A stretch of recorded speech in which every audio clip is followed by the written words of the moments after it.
job with him in Saudi.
You were right.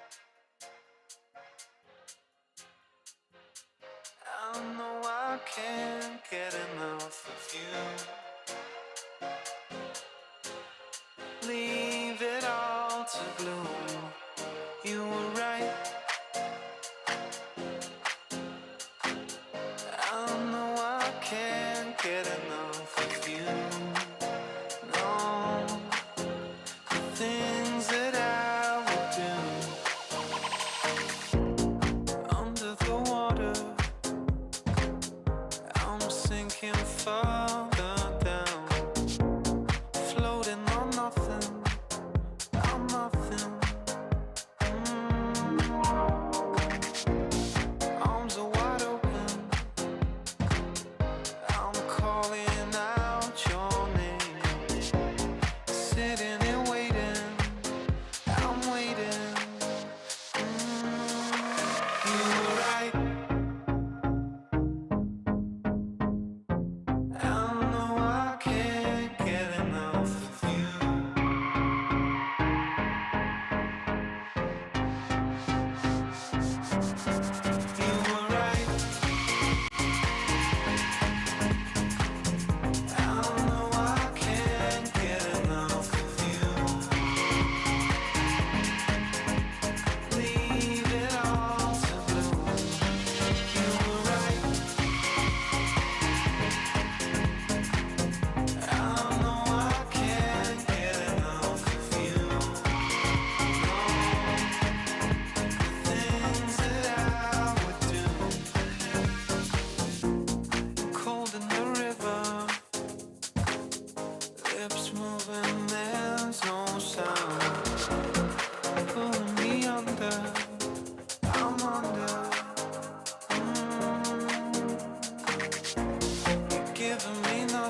Just checking that. Good morning, everybody. My name's Daisy McAndrew. I'm delighted to be your host today and tomorrow. And I'm even more delighted to have been invited back. It's very flattering to be asked to take part in an event like this, but it's even more flattering to be asked once you've been before. And I do actually have a real fondness for this organisation. I've learnt a huge amount from being involved with you guys the last 3 years. And I think the number one thing I've learnt is how exciting this industry is and this organisation's role within it. So thank you very much for having me back. As I've just mentioned, this isn't the first of these events. This is the third. Of course, the pandemic did slightly put a spanner in the works for the first couple. So it's so nice to have people here with us. And of course, we've got hundreds of people joining us online today as well. And I'll tell you in just a minute a few of the ways that you can get involved with the event if you're not here in person with us today. Now, of course, today's summit is specifically on digital manufacturing,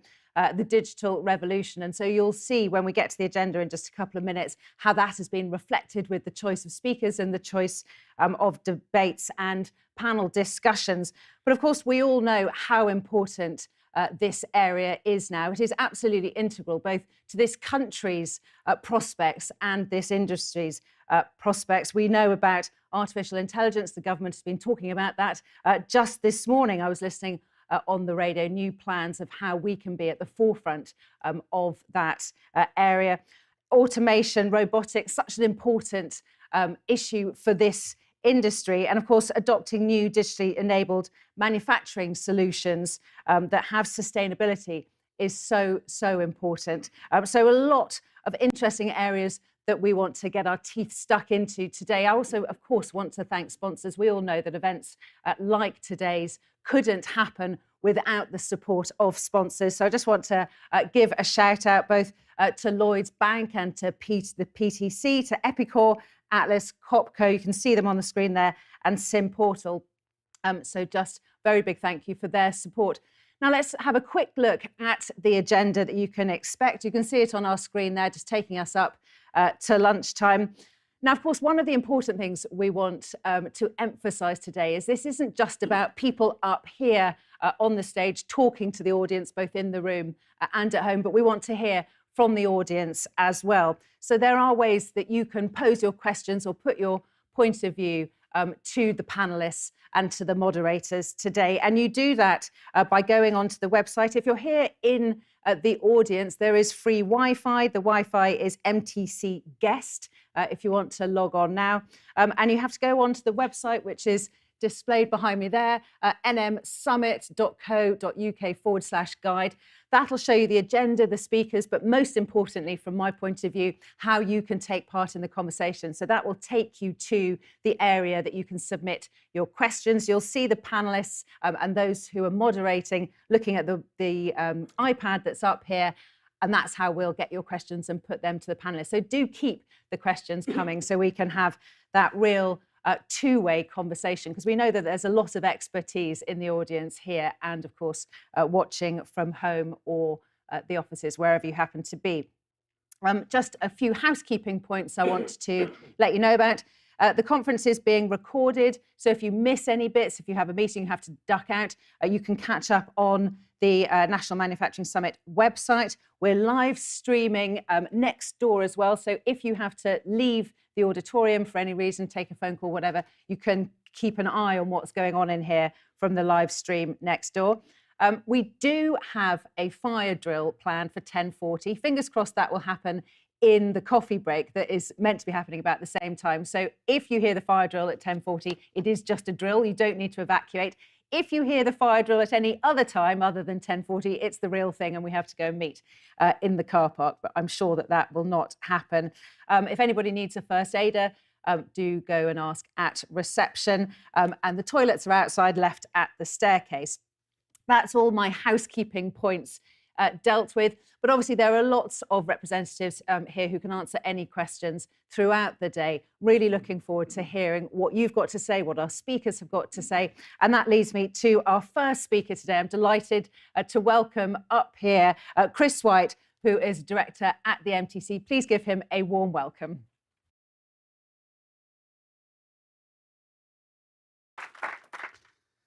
Good morning, and thank you, Daisy. I would like to start by welcoming you all to Coventry and the Manufacturing Technology Centre. Big thank you to everybody who's joined us virtually. And welcome to the third National Manufacturing Summit. Whether you're joining us physically or virtually, thank you for joining us. I'd like to say a particular thanks to our sponsors, as Daisy's mentioned, Lloyds Bank, PTC, SimPortal, Atlas, Copco, and Epicor. This summit, which was launched way back in the height of the pandemic, has rapidly grown in importance and significance for UK manufacturers, advanced engineering businesses, the supply chain, and the wider stakeholder environment, including government, academia, and investors. 2021, when we started, was very much the inaugural event, focusing on the establishment of the summit as a feature in the national calendar, highlighted the sector's wide impact and breadth, particularly in terms of high-value manufacturing. In 2022, we focused on the UK's acceleration towards net zero, with three core themes across the 2 days: fossil fuels to renewables, factory to door, and field to fork. We discussed the transformational potential and support required to create a more sustainable, greener future across a series of key industrial sectors. And this year, we are focusing on digital manufacturing.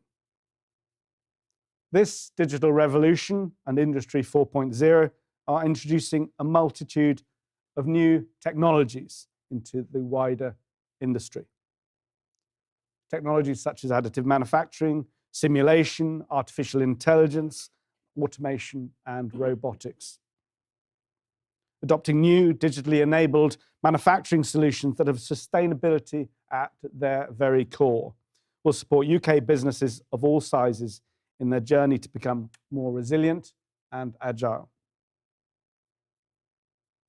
As I'm sure you will know, the UK is one of the largest global manufacturers, contributing 200 billion to the UK economy in 2021 and accounting for 45% of our exports. Almost 2.5 million jobs are supported, with an additional 5 million more across the entire value chain. However, as we all also know, following recent international shocks, not least the pandemic and the tragic war in Ukraine, have resulted in rising energy and raw material costs. Inflation and skills issues are challenges manufacturers are experiencing right across the UK. Last year, the summit highlighted how through better collaboration, agility, and innovation, UK manufacturers and our family of stakeholders can address climate change and enjoy a brighter, more resilient, and prosperous future. And I believe there is a huge opportunity for the UK to take advantage of this step change in technology, to make the UK a destination for advanced low-carbon manufacturing, enable long-term growth and productivity increases, and prepare for a more sustainable future. But this transformation isn't possible without the necessary skilled workforce. So over the next 2 days, we will hear from speakers from all 4 nations: ministers, policymakers, academics, industrialists, and technology vendors, representing the national ecosystem essential to make a positive impact within UK PLC. The summit will highlight how organisations are closing the skills gap, how to leverage digital technologies to prepare for a more sustainable future in manufacturing. So what can we do here at the Manufacturing Technology Centre? We are actively preparing, working with UK manufacturing for a greener future and assisting the UK government in its aim to achieve net zero by 2050. We specialise in areas such as automation and robotics, modelling simulation, manufacturing informatics, metrology, and non-destructive testing. Our digital teams support multiple industrial sectors, and our team of experts can help take manufacturing through a digital adoption journey. Our training offer specialises in programs that help close the skills gap with access to the very latest technologies and equipment in state-of-the-art workshop spaces within our facilities and across multiple sites. And much, much more. And I understand many of you have enrolled in our workshop tours. Please let us know what you think. Finally, a big thank you to our events and marketing team. And of course, Louis and Olivia. This looks spectacular. Happy birthday, Richard. And I wish everyone a successful NMS 23. Thank you very much. Chris, thank you very much. And I'd like to echo my birthday wishes. I had no idea we had a birthday boy amongst us. As Chris was saying, this really is a brave new world. And I personally was really delighted to see that the government had acknowledged that the world has changed by creating a new department to reflect that. And we're so pleased today that a minister from the new department has come to talk to us about this incredibly important area. Of course, the new department is called the Department for Science, Innovation and Technology. And the minister I'm talking about has responsibility for all things digital. That is a hell of a big in-tray, including Digital Competition Bill and Digital Markets Unit. Please give Paul Scully a big welcome.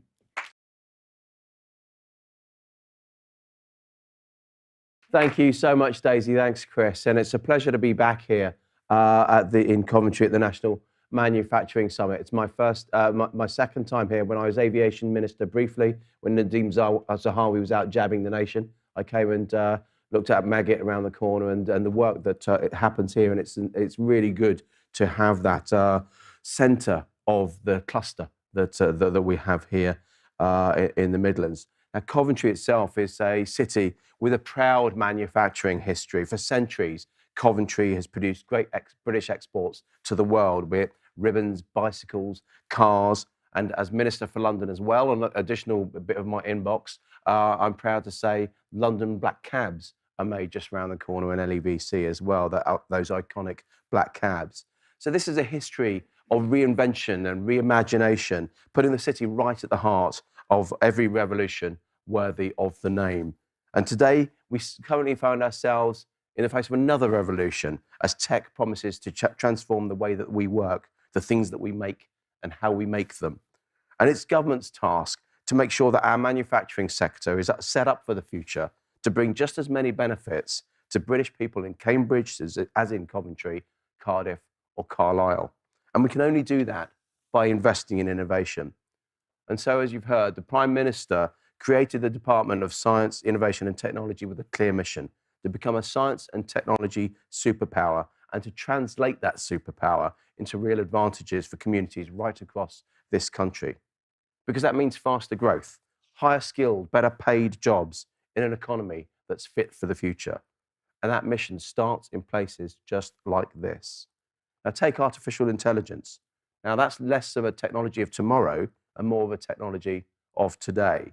Generative AI and large language models like ChatGPT have captured the imaginations of students, poets, and sometimes even speechwriters. I can guarantee this is written by humans. Right the way across the world in recent months, producing work whose intelligence is far beyond what we thought possible just a few months ago.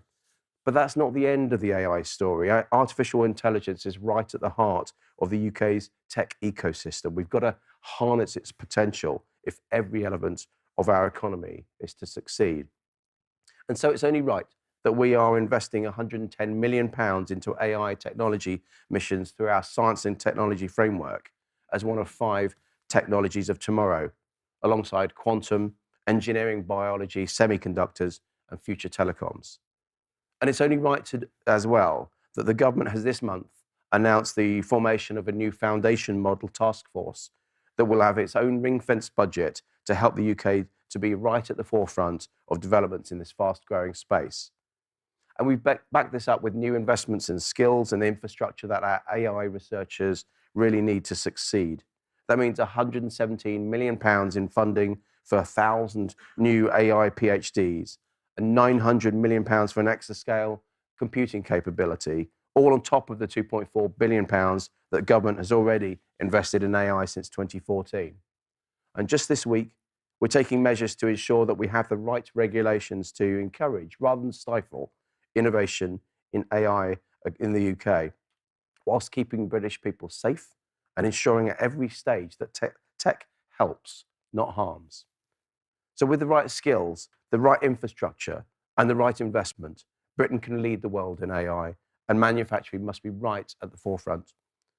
The government's ahead of the game here. In our 2017 Made Starter review, we recognised AI as a key element of the fourth industrial revolution, enabling nearly £300 million in investments in manufacturing made smarter and transforming foundation industries' challenges in 2020.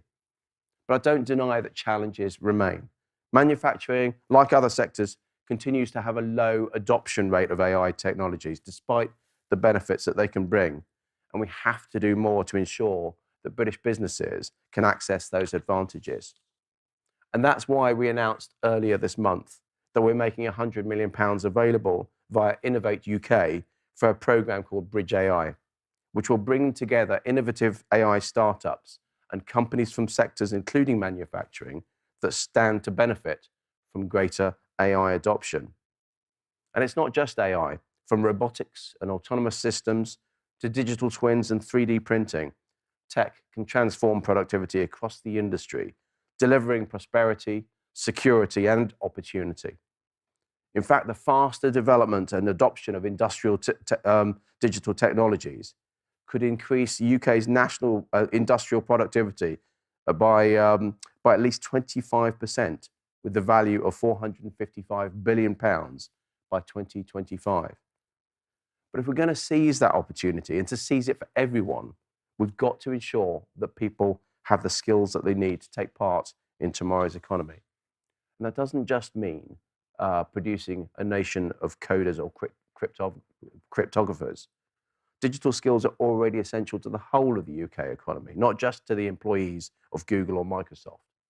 1/3 of digital roles are outside the tech sector, and over 80% of job adverts now require at least some level of digital skills. And employers are already finding that over 1/3 of vacancies that they struggle to fill are related to a lack of digital skills. So our UK digital strategy, launched last summer, aims to strengthen our digital economy and improving digital skills. The economic benefit could be enormous if we get this right, with the potential to increase output in the UK by over £40 billion by 2025, creating more than 600,000 well-paid and rewarding jobs. But it's not just a stronger and competitive economy at stake, it's a fairer society as well. And when we ensure that everybody has the digital skills that they need to excel in the workplace and benefit from essential online services. So it's my mission in government to ensure that every person, every worker has the opportunity to develop these skills, whether they're starting their careers or looking to upskill later in life. For example, at the most basic level, the digital skill entitlement introduced in 2020 means that the basic digital skills training is now offered free of charge to every adult in England who needs it. From August this year, the government is introducing functional skills qualifications, which will provide a benchmark of digital skills for all employers. And we're also focused on ensuring that there's a range of flexible courses available for people already in the workforce. As part of Skills for Life, the government launched skills boot camps, which offer free, flexible courses lasting up to 16 weeks with a guaranteed job interview at the end. And we've had a great response to these courses so far, many of which are in fast-growing digital areas such as software development and user interface design, and that list is continuing to grow. And finally, we set up the Digital Skills Council last year, which I co-chair, to drive forward industry-led action with leaders in the sector. It's brought together government, industry leaders, and training experts, in encouraging investment in employer-led initiatives, focusing on upskilling, including digital apprenticeships. It's not government that provides these jobs. It's not government that provides the training, frankly. It's you across the sector. So the Digital Skills Council very much is there to co-create solutions between government, between the sector, and between the industry that will take on these people. Now, I started this speech talking about how much Coventry has changed in the past century, but I'm confident that it will change just as much in the century to come as new industries emerge and old ones adapt with the times. The future may be one of 3D printed ribbons, e-bikes and electric cars. After all, even, as I say, London's black cabs are electric these days.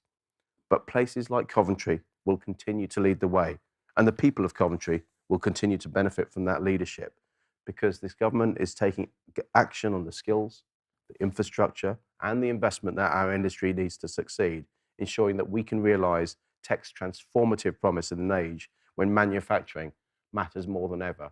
I wish you every success over the next couple of days, and I'm looking forward to hearing what you discuss and the results of what you discuss, and let's together put those into actions, because the outputs of your discussions over the next couple of days will be the outcomes for people up and down this country for many, many years to come. Thank you.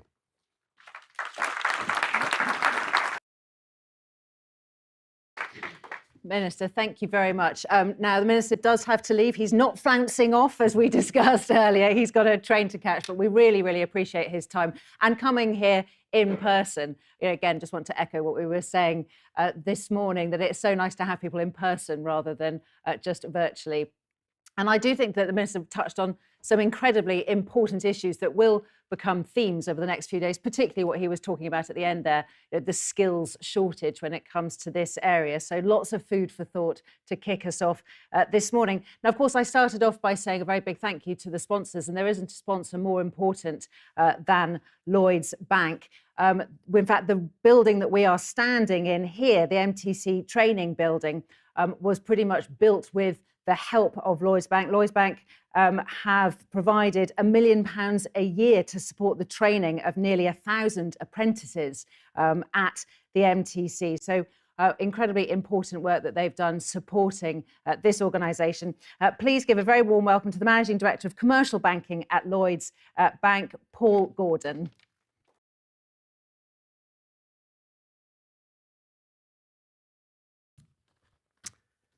Yeah, good morning, everyone, and a very warm welcome.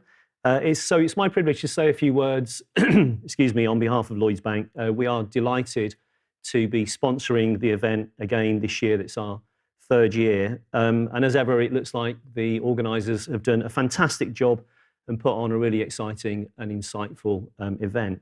Our CEO, Charlie Nunn, he wasn't able to be here in person, but he did want to send a message. So I caught up with Charlie about a week or so ago, and we've got a video that we want to share. But before we do that, I just wanted to emphasise a couple of points, a couple of important points, particularly relevant, I think, during these turbulent times that we live in. The first one is about our purpose. Lloyd's purpose is about helping Britain prosper. And I know that banks don't always get a good press, but I can assure you these are not hollow words. There is an unambiguous link between what we do, the businesses that we support, and the role that businesses play in terms of the economy and society more generally. And in my role, I get to lead a team of more than 1,000 relationship managers and product specialists and sector specialists up and down the country. That's boots on the ground, supporting businesses, SMEs in all sectors, and that includes about 50,000 manufacturers, 1 in 5 or thereabouts, who bank with us. And we've got an amazing team of manufacturing relationship managers as well. A number of them are at the event today, and they are really deeply committed to supporting the sector. So we are here to help the manufacturing sector prosper. And that's the first point I just want to reiterate, particularly important during these turbulent times. And the second point I just wanted to emphasise, we've heard from Chris and Paul, particularly about the macro impact that the sector has on the UK economy. But I want to just emphasise the importance of manufacturing and manufacturers at the micro level. And as you might be able to tell from my accent, although it has been ironed out over many years of moving around the UK and living in Australia. But I was born and brought up not too far from here in South Birmingham, in a place called Sheldon. And on the other side of the A45, literally a stone's throw from our childhood family home, still is, Jaguar Land Rover. And at the time, we had lots of family and friends who worked for JLR. In fact, my brother still does. And I didn't think about it too much as I was growing up. But as I look back, I now know that I grew up surrounded by the influence of having a local manufacturer on our doorstep. And I felt firsthand the impact that manufacturers have on the local community. It meant jobs and work. It meant a regular pay. It meant learning and skills. For many, it meant a career over many years. It spawned smaller businesses in the supply chain as well. But it went further beyond just creating security for people and families. As a child growing up, we were never far from a JLR social club or a paid-for sports facility or a sponsored a recreational park where we could play as children.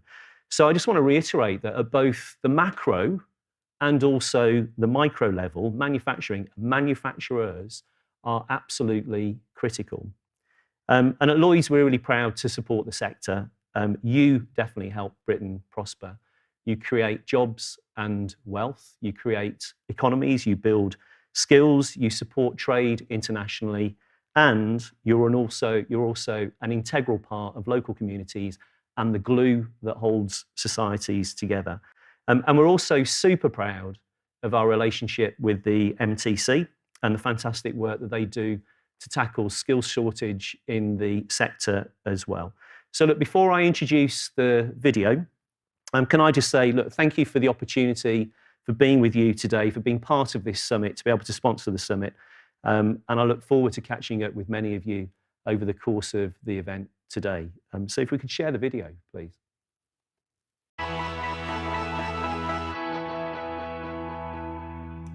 So hi, Charlie. Thank you for joining us for the opening of the National Manufacturing Summit. I've got some questions for you. So as the largest retail and commercial bank in the UK, where does supporting British business feature in our priorities, and how important is the manufacturing sector to Lloyds and to the UK? Well, thanks, Paul, and it's absolutely great to be here. I'm really sorry I can't be here in person with everyone in the room, but it's a great question to start with. Our purpose statement is helping Britain prosper, and the SME segment is right at the heart and right at the centre of prosperity in the UK. It's where most of the productivity, most of the jobs, most of the innovation and all of the growth that I think the UK economy needs for the future is going to come from. And it's a fundamental part of the future growth of the UK economy and therefore of our business and our purpose statement. Now, Lloyds Banking Group supports about 1 in 5 businesses in the UK. So it's a really important and material part of our business. And we're very, very committed to the different sectors across the SME segment. But manufacturing is really the heart of SME in the UK.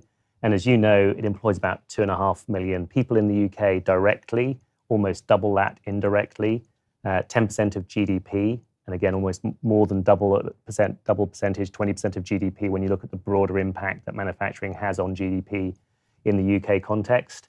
And it's where we see a lot of our future competitiveness and innovation and jobs being created in the UK economy. So a really important part of UK and the future of UK PLC.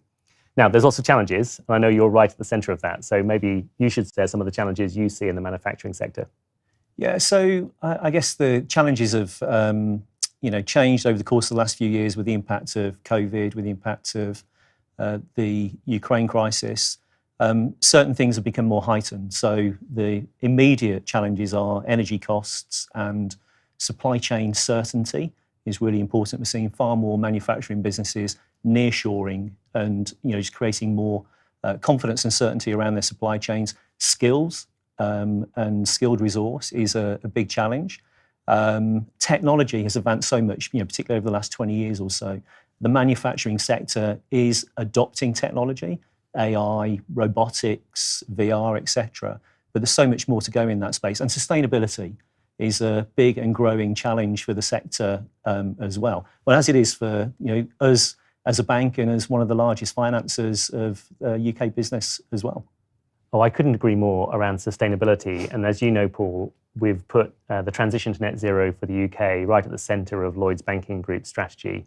And when we talk to our clients and our SME sectors, now about 90% of our clients are saying that they realise that the transition to net zero is really important for them in the next few years.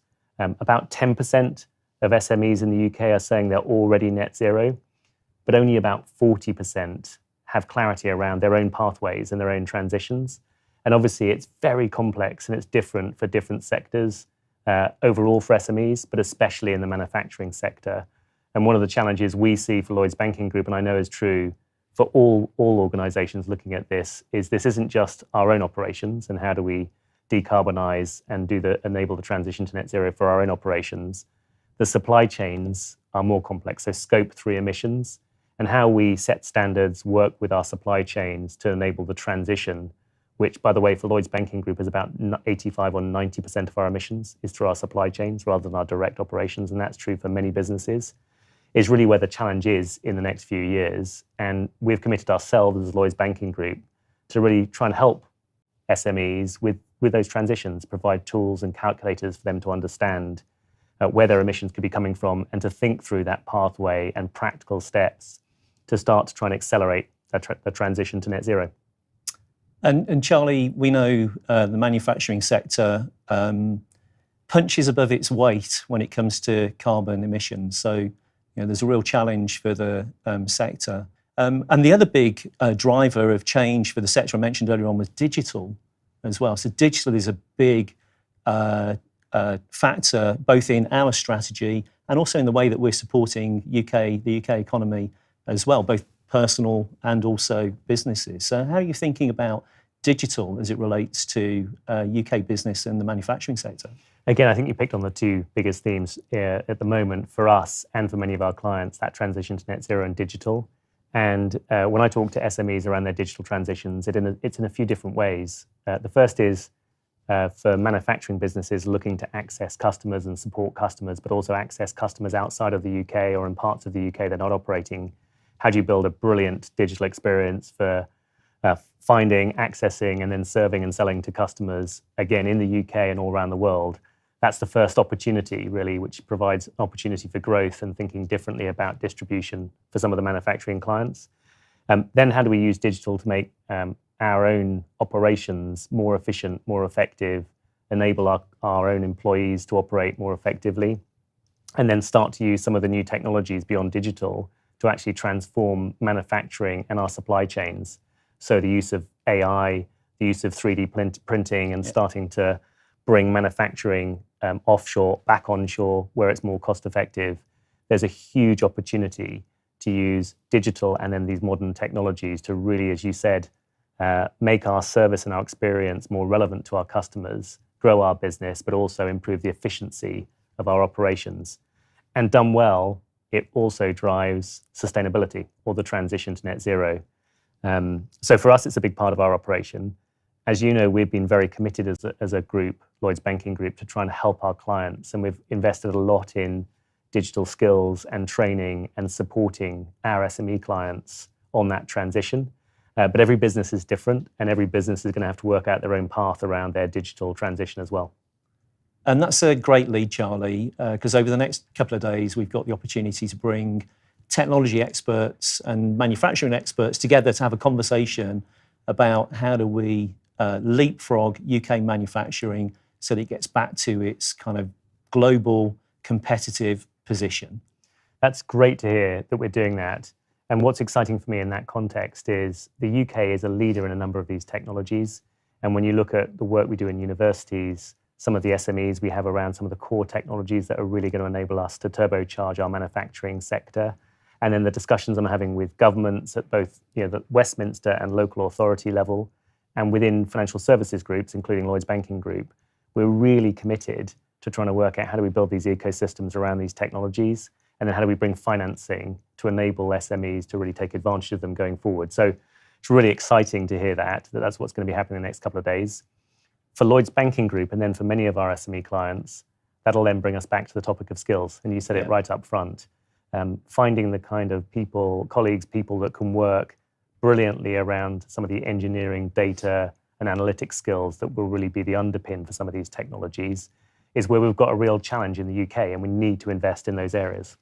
Yeah, I guess the thing that I am really proud of the UK, the support we give to UK manufacturing is about the relationship with the MTC.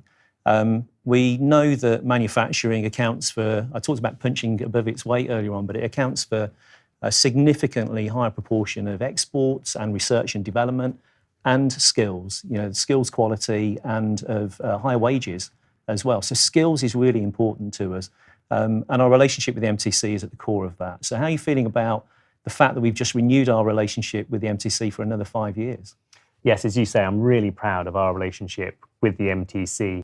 As you know, Paul, because you've been leading it, we've invested over £10 million over the last 10 years with the MTC supporting apprentices, and we've just committed to another £5 million over the next 5 years.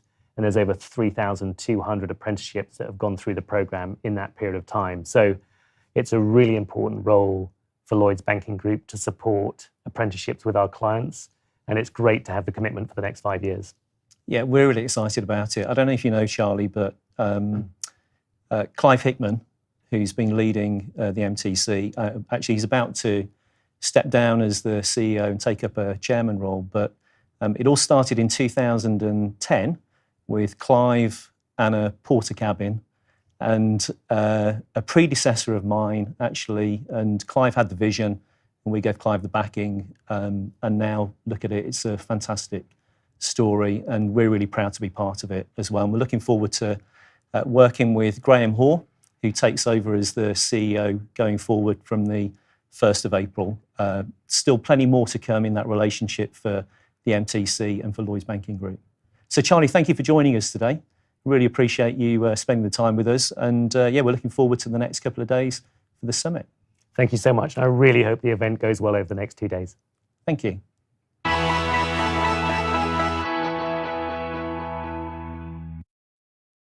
Well, I think we should give Lloyds Bank a round of applause.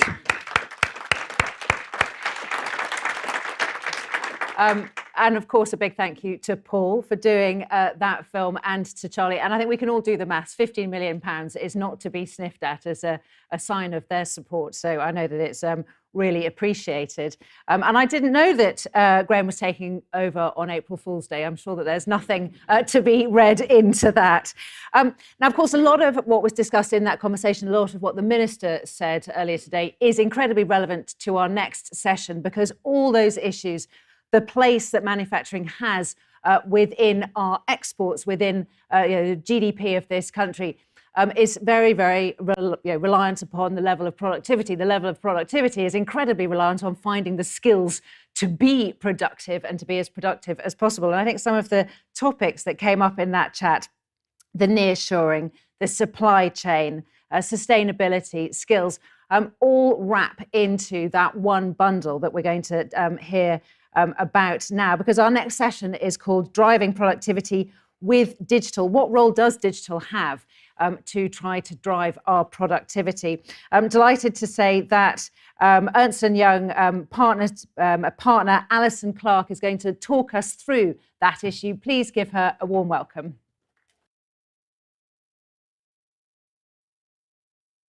Can you hear me at the back? I'm very glad that I'm here in person. I'm going to walk around if that's all right. I'm not normally a standy still sort of person, but I'm very glad that I'm here in person because I wouldn't want my face any bigger than that. And the size of that and the crick in my neck, I don't know whether you've got it, Sharon, from watching that, but great video. Can you ask him next time what moisturiser he uses? Because his skin is amazing. So I am also a Midlander. I need to use this thing, I think. I'm from, I lived in Hagley for many years, probably not far from you, Paul. So whenever I come back to Birmingham, I feel very at home.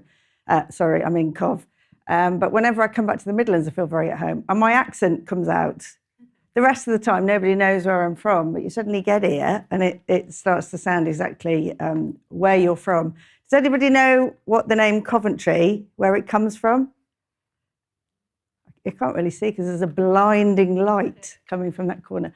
It comes from a chap called Coffer, and he planted a tree. I feel like that should be a bit more impressive than it is, but that's where the name Coventry comes from. And I have nothing to do with that, apart from that I am supposed to be talking about digital. And I think digital is one of the worst words in the English language now, because it's overused. Nobody knows what it means. We sort of use it for everything. Digital technology, it's a load of stuff. And that's all that we know. And when you start to talk in the context of manufacturing, which I started my career with JLR 12 years ago-ish, that does it actually mean anything at all? And how do I make it mean something when what I do is, a bit of this? And there's dirty stuff that happens, and there's flames, and there's sparks, and there's equipment that I've had for 70 years in some cases. I've got clients that are still using the same pieces of equipment to produce that they were when they started their business. And what does digital mean in a context like this? It doesn't really mean anything. Maybe some of you have equipment that looks a bit like this, and it looks nice and neat and clean and pristine. But most of my clients' environments don't look like this in their entirety. I work with businesses that have got facilities all over the world. And how can you possibly just turn everything off and start again and put digital stuff in? You just can't. We can't turn the lights off. So we've got to try and work out how the two things fit together. And do they fit together? Is there a way that if you look like this, not you personally, you all look beautiful this morning, but you do need Charlie's moisturiser, if I may say.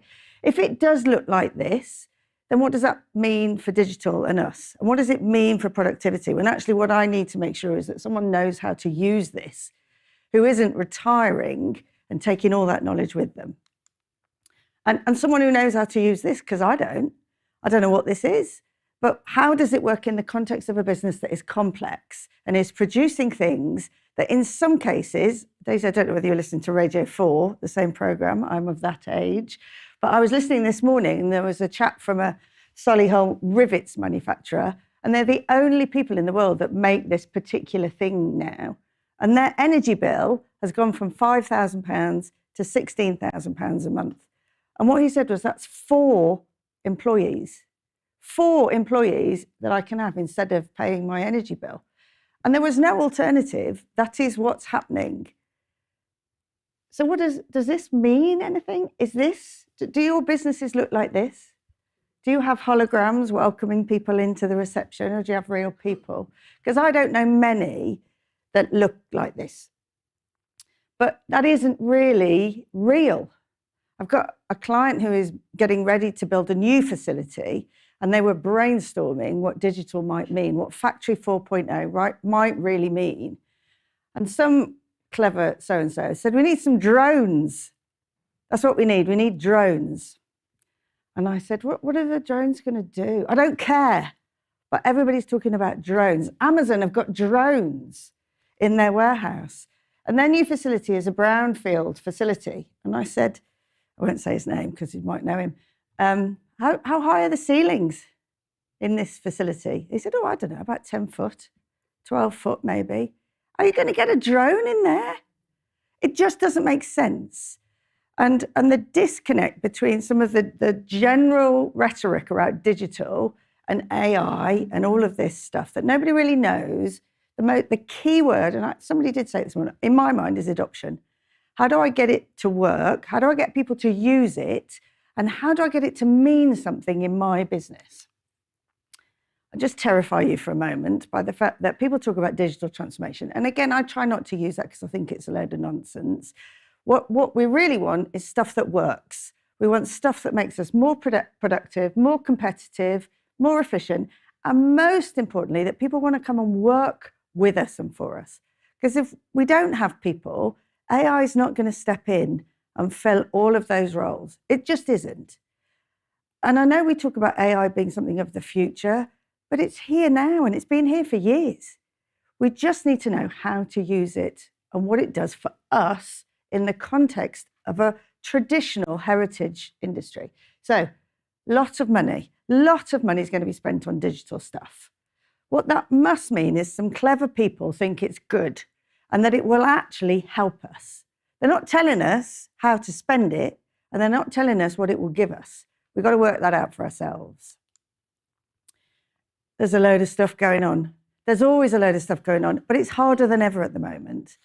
And some of the things that have already been mentioned are that we've got real pressure on us. And Steve, the dude on Radio 4 this morning, said, you know, for your energy bill to go up more than 3 times, how on earth do you control that in an industry that is massively energy dependent?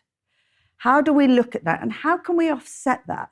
And maybe this is where digital and some of the technology, and more importantly, the adoption of new ways of doing things and efficient ways of operating might help.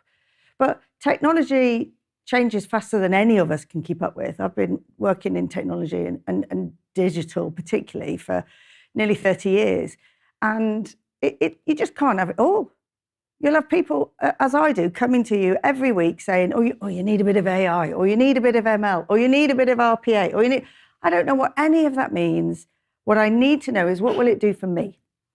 How do I reduce the number of accidents that are happening in my factory? How do I improve my management and visibility of inventory in multiple locations? How do I look at things in a way that means I can start to anticipate people going bust in my supply chain? Because Steve may not be able to compete and produce when he's got to spend 16 grand a month on energy. So this is what this is useful for, not to terrify us, but to say, how do we start to address some of these things? And if I work in this sort of environment where I've got my hands dirty and I wear boots with heavy toes, what does it really mean? Because what I think it means is we need to understand data. And I'm going to paraphrase one of my heroines, Dame Judy Garland, when she said, follow the data. She didn't say that at all. It was actually the Munchkins that said it.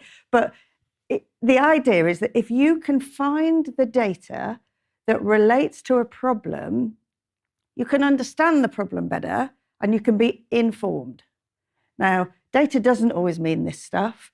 Charlie's watch was enormous, by the way. It was bigger than my rucksack. But data comes in all sorts of forms, and data doesn't have to be yours. You don't need to own data. You don't need, I hope Microsoft are not in the room, but you don't need a data lake. I used to work for Google, so I can confidently say, nobody needs any more data lakes. What we need is the understanding of what the data means. And we need the ability to make better decisions, more informed decisions. And that's what this does. It helps you to make decisions about small things, but also about big things. It helps you to make decisions about things you didn't know about before, that are outside of your span of control, that are maybe in your supply chain or even beyond your supply chain, because the data exists for you to use. You just need to get it. It isn't a lot. You just need to get it and maneuver it within your capabilities. And that's the skill that we need. I don't think we need loads of developers, and there's plenty of developers around the world. What we need is people who can interrogate and understand and tell you, I've found this, so we need to do this. Does anybody in this room think they need more software licenses? Please do put your hands up, be brave and say, yes, I need more software licenses in my life. Because I tell you what, I don't. I am sick to death of technology, and it's paid my mortgage for 30 years. I am fed up of people saying, what you need is just this software will solve everything for you. You need this specific software. And we've spent the last probably 20 years solving problems with software. And with people saying, actually, your problem is about supply chain. I've got a piece of supply chain software. Or your problem is with, I don't know, accidents and near misses. I've got a very specific piece of software. What happens then is you have more software than you can shake a stick at, and you still don't know what to do. And you're paying licenses year after year after year for things that you just don't know whether they're actually producing or affecting anything. So what you need is this, easy. Obviously, that's a really ridiculous diagram. what it says is what we need is stuff to connect. We need our businesses to work like a brain, where we find routes through things that aren't necessarily there in the first place.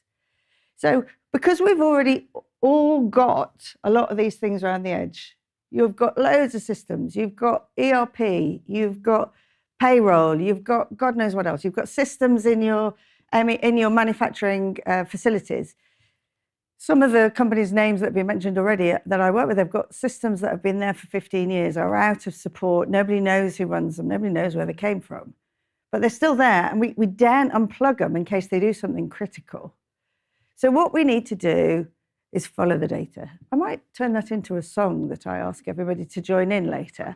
But follow the data means connecting, lifting yourself out of this hardware infrastructure-driven environment, and put the data together in small pieces. Think, I've got one question I want to answer. I'm going to go into each of these repositories and find the piece of data that I think is relevant to that question. And I'm going to put it together, and it might be you put it together in a spreadsheet.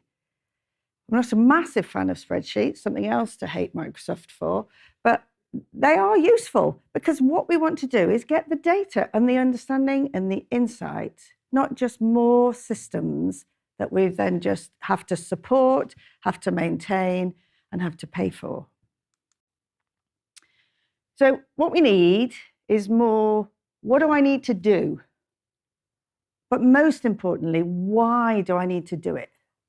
Why am I making this decision? I'm making it because I'm informed and I know that there is a gap or an issue that I can address with a specific solution. And at EY, and everybody will have a different version of this, we have this sort of approach called data fabric, which is where we create a layer for you, or somebody creates a layer which just cherry picks pieces of data.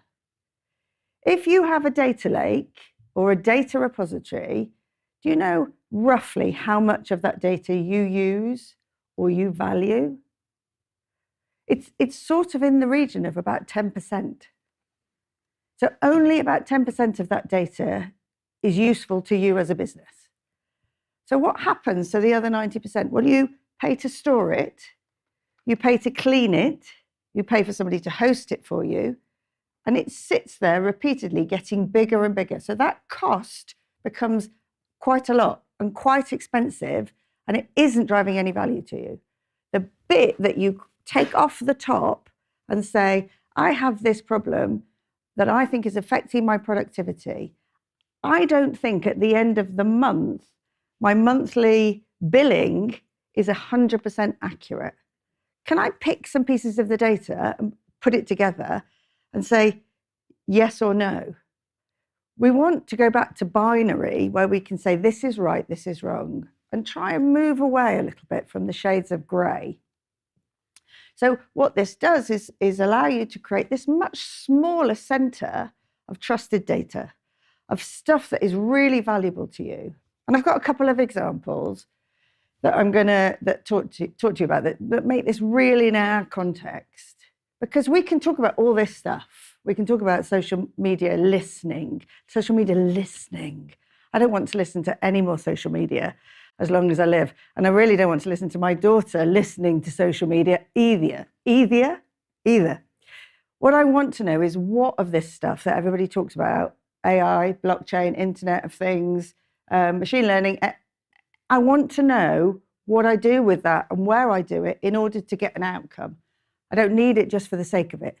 And I don't need to hire a load of AI developers without knowing what I want them to do. I need a list, like I give my husband every day. Please do these things. Never done. So, a couple of just really simple examples, because it is important that you start simple in the answer before you resolve with, I need more tech and I need more digital. So I worked with a manufacturing organization, and on one of their production lines, they produce these most amazing engines, beautiful, state-of-the-art engines. They are world-beating. There's a man that walks up and down that production line with a clipboard, and he walks up and down every half an hour, And he writes on his clipboard, on his piece of paper, what's happening in each point of the production line at every single step, what stage they're at.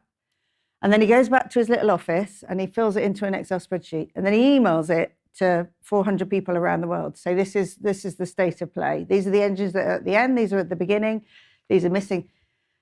I'm exhausted just talking about it.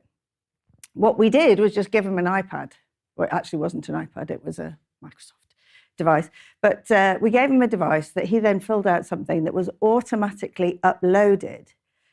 The way that this data was, and this is data, this is what I'm talking about, is basic data. The way that he was filling this out was immediately out of date and immediately pretty useless. Nobody could make a decision on it. So his phone would go for the next half an hour while he sat in his office, would go constantly of people asking him questions because the data was wrong. They couldn't work out. The email had the spreadsheet had corrupted. So just lots and lots of stuff. And what happened further down the line was that someone took this clipboard or the clipboard and then put it into the spreadsheet and then rewrote it onto a whiteboard. Rewrote it.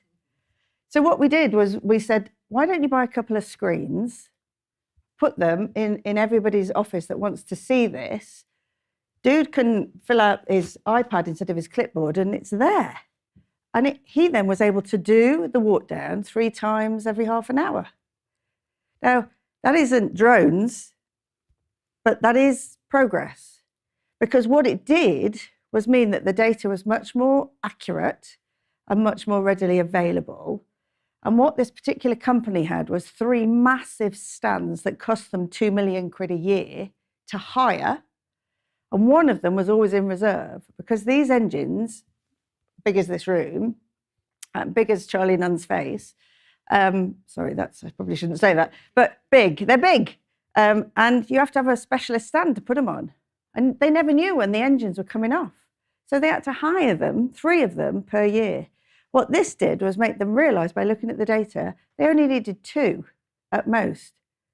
So we saved them £2 million a year off the bat, just by changing from collecting the data on a piece of paper to collecting it in an iPad. Now, that's moved on significantly since then with collecting other pieces of data. And it can happen in all sorts of areas of your business, but don't make it all of your business in one go. Pick a story, pick a question, pick an area that you think, I need to know that, and then follow the data. Now, we're all CIOs these days. We all have to think about technology, and it's rare that you will carry out a piece of activity that isn't touched by technology at all. But there are things that are not moving fast enough because we don't know the answers to the questions. So there's lots of people, lots of CIOs that have still not got a plan post-COVID. There's lots of people that are finding talent is an issue. And one of the opportunities in talent is to think differently about it.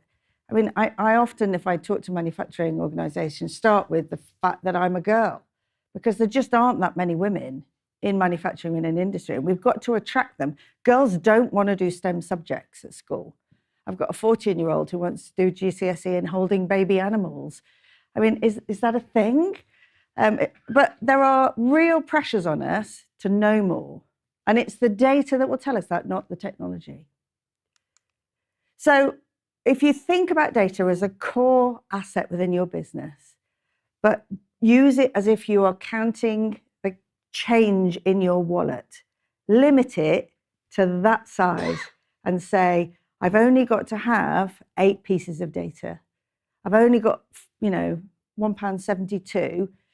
and it's in 9 coins, I only need 9 pieces of data. You do not need every piece of data that exists around the world.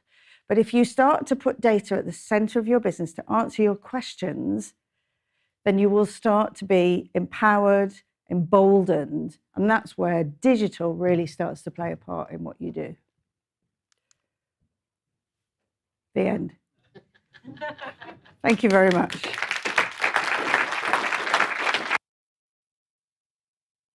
Thank you so much. Well, there was only one issue that I disagreed with there, and it's never too early for the pub. That's That's known as a question to which the answer is always no. Again, so much food for thought. Really, really interesting. I made masses of notes. Just want to remind everybody that we want to have your questions. Do go onto the website to submit questions. So we're going to be doing questions in our panel sessions, but obviously you can start putting those questions to the panelists and formulating your thoughts whenever you want to. So do make sure you download the event website and follow the guidance there, and you should be able to find where to post your questions. And as I said, I've already got lots of ideas of things that I want questions answered to, and I'm sure you do too. But Alison, thank you so much. Really, really interesting. And I agree, Charlie is obviously doing some very good skincare. Very jealous of him. We're now going to move on again, sticking obviously with the digital theme. We're going to move on to the Scottish perspective on digital manufacturing. Delighted to have this recorded message sent to us, which we'll play now from the MSP, who's the Minister for Business, Trade, Tourism and Enterprise for the Scottish Government, Ivan McKee. I'm delighted to have the opportunity to address you all today, and I'm sorry that I'm unable to attend in person. The focus of today's discussion, of course, is around the adoption of digital manufacturing technologies. And this is something that the Scottish Government sees as vital to securing the future of Scotland's manufacturing sector. And I'd like to speak to you today about the Scottish Government's ambitions for the manufacturing sector and some of the initiatives we have in place to help manufacturers achieve digital transformation. Manufacturing, as you know, is a vital sector for the Scottish economy. It employs around 180,000 people and accounts for half of our international exports.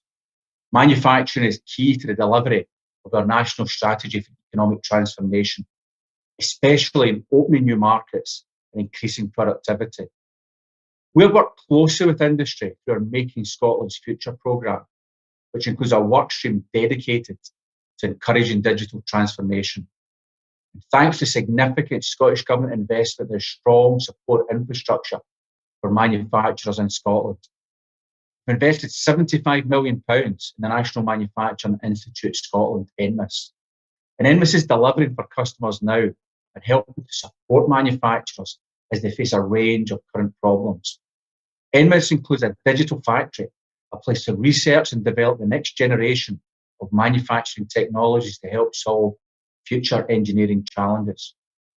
The recently appointed CEO of NMIS, Chris Courtney, formerly UKRI Made Smarter Innovation Challenge Director, has a good knowledge of the UK landscape.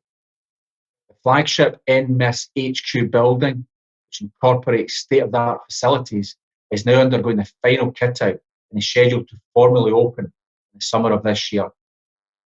Digital technology is a vital sector for Scotland's economy, contributing £5.3 billion of GVA. In 2020, we commissioned the Scottish Technologies Ecosystem Review to look at how the technology sector can contribute to Scotland's post-COVID recovery. So far, we have committed £60 million to implementing the findings of the review. This includes £42 million to establish a network of tech scaler hubs, a major piece of infrastructure designed to support the creation of tech startups across Scotland. Support in particular for SMEs manufacturers looking to adopt new advanced manufacturing techniques is available through a range of free services being offered by the 12 projects from our Advanced Manufacturing Challenge Fund. And later this year, we are publishing a new innovation strategy for Scotland. And this will set our vision of how over the next 10 years, Scotland will become one of the most innovative small nations in the world, helping businesses to adopt the innovative technologies that will increase their resilience and capacity for growth. Also key to realising our ambitions for the manufacturing sector is our supply chain development programme, which aims to strengthen and grow our manufacturing base by securing better economic impact from Scotland's annual £14 billion public sector procurement programmes. The supply chain development programme aligns strategic enterprise and innovation support with significant public sector procurement to build resilient strategic supply chains. Another vital area to increase the sector's resilience and meet the challenge of ongoing labour and skill shortages is work to address long-standing underrepresentation of women, disabled people and minority ethnic people in the sector. That's why the Scottish Government commissioned the Independent Equalities and Wellbeing in Manufacturing Working Group. The working group's recommendations were published in June of last year. So in conclusion, the Scottish Government takes the manufacturing sector hugely seriously and we recognise its importance to Scotland's economy. And I would say that as someone who spent 30 years in manufacturing prior to entering government. I would like to thank the organisers for the opportunity to address you today, and I hope that the rest of the summit proves to be insightful and productive. Thank you very much for your time. Our thanks to Ivan Mickey at the Scottish Government for sending us that message. That brings us on to this final presentation before we'll take a short break. Obviously, we're sticking on the theme of digital transformation. Delighted to welcome Lead Digital Transformation Manager at Digital Transformation Group at PTC. Please give a warm welcome to Paul Brooks. Hi, good morning. Good morning, is it working, yes? Yeah, good morning. I'm Paul Brooks. I come from PTC, who are a market leader within IoT and augmented reality. And we are sort of out there, the doers. We actually do have lots of solutions. We have lots of presence. And we've been leading within these sort of industries for 10 years, 5 years. We come from a CAD company that was formed in the mid-1980s. And we developed into understanding that what's the real-time information that's out there, how do you drive that through, how do you get an understanding of what's actually happening in the field, and then using with that augmented reality to understand or enable people to make better decisions and better understanding of what they need to do. Let's grab this clicker. So yeah, the key part of the digital thread, and I've been around within this industry for over 20 years now. I studied systems engineering at Sheffield University. I actually picked to be within this industry, which seems to be quite a rarity. And that understanding of trying to help people to get the right systems, the right information, the right wisdom, and the right knowledge of all that build-up of trying to make people have the right information to the right person at the right time so they can make better decisions. And that close feedback of, yes, this is the trigger of something that happens, this is an event, and how does somebody make the right decision or do the right thing to enact on that or make some sort of rectification. And to provide that information and that resource enables things like downtime to be reduced, enables that mean time between failure to be reduced, that mean time to repair, first time fix rate. How do you make people, how do you improve those problems or those decisions for people to do the right thing at the right time? And that's across different areas. So how do you enable that within service, within engineering? So design the right thing, make sure that it's actually received the right way, that people get the outcome from it. That there's in the service mechanism as well. How do you actually enable people that are in the field to implement something, to actually first time fix rate? How do you make sure that you've got the right information? I remember a long time ago, we're looking at people with boilers. So if you go and fix a boiler, there's many boilers in many houses, or think of how many different devices are out in the field that people won't have the right PDF, the right lever arch file, the right information to make that choice. So providing that enables people to make better decisions and drive through what to do and how to do that. And the same thing with manufacturing efficiency. And lots of that at the moment is disparate solutions. I think it was mentioned by some previous presenters of actually driving that through of if it's designed the right way, if it's engineered the right way, if it's actually manufactured the right way, and then it can be serviced and all that information be closed between it to understand how do we design something better, how do we reduce those manufacturing issues, and how do we get that sort of information to actually drive better solutions and better products. So across that, it's how to get information across from the operation and actually the supply chain to make sure it's the vendor analytics of have we chosen the right subcomponents? Have we got the right subsystems? Have we got the actual things that work all the time or need the repair? And sharing that information across, and as rightly said, the data to actually get that data to become information, to become knowledge, and to become wisdom. And I think it goes along the lines of a clever man makes his decision from what he's gone wrong or what he's previously known, and a wise man can make decisions from what he learns from others. So how can we be more wise and learn from those different systems, those different things that have happened to make better decisions? And within PTC, we're across the different areas of allowing that within digital thread. So things like change management, configuration management, on product data management, and allowing you to get with that engineering excellence and service optimization of remote visibility, dispatch reduction, and service parts management. So that would be, can we drive to get the data to allow people to get an understanding of how to service that particular product, what the parts are for that product, what do I need to replace it with, how do I fit that particular product? And it will be then allowing them to understand what's appropriate for that particular revision at that point in time. So there's not sort of confusion of trying to ensure that they can do the right thing with the right product, and allow them to have that instant understanding then of people having the right revenue growth to enjoy that actually their product is fit for purpose, it's working within the field, and it's getting the customer satisfaction. So it grows that understanding that it's a good product, it's well received, and it's doing the right thing. So all across the aspects of allowing data and IoT and AR to drive people to understand what to do. And then optimization within the asset itself, understanding how does it perform on a good day, how do we ensure that it performs the same way, or catch it before it falls, actually understand when it's being more predictive of something may go wrong, and that workforce efficiency that may go around that. And we've got across the board, I've worked within PTC. So I worked for GE for 10 years before working for PTC. I worked as a consultant for Atos, and understanding of how do we get workforce to be more productive. So not just that OEE that's mentioned, but that overall labour force effectiveness of people doing the right thing and making the right decisions by having the information and being driven to do that, to do the right thing by having the knowledge and understanding that they've learned from others to go through those processes. And what we found actually working, and my role was actually to go and talk to customers and understand where their problems may be. Is it within actually understanding how to do those maintenance repairs as quickly as possible? Is it to reduce the downtime? Is that, let's say, within using something such as augmented reality, we can drive people to be more proficient so they can learn how to do things more effectively. And by using this sort of technology, we live in a YouTube world now, or we live in a visual world where lots of younger generations can't stomach the actual need to go through a lever arch file or lots of documentation. So it's more presentable to them to use this mechanism. So what we do within PTC is we understand what the solution may be, provide that solution, and perform it back to see how well that worked and if it was actually had the impact that it was anticipated to.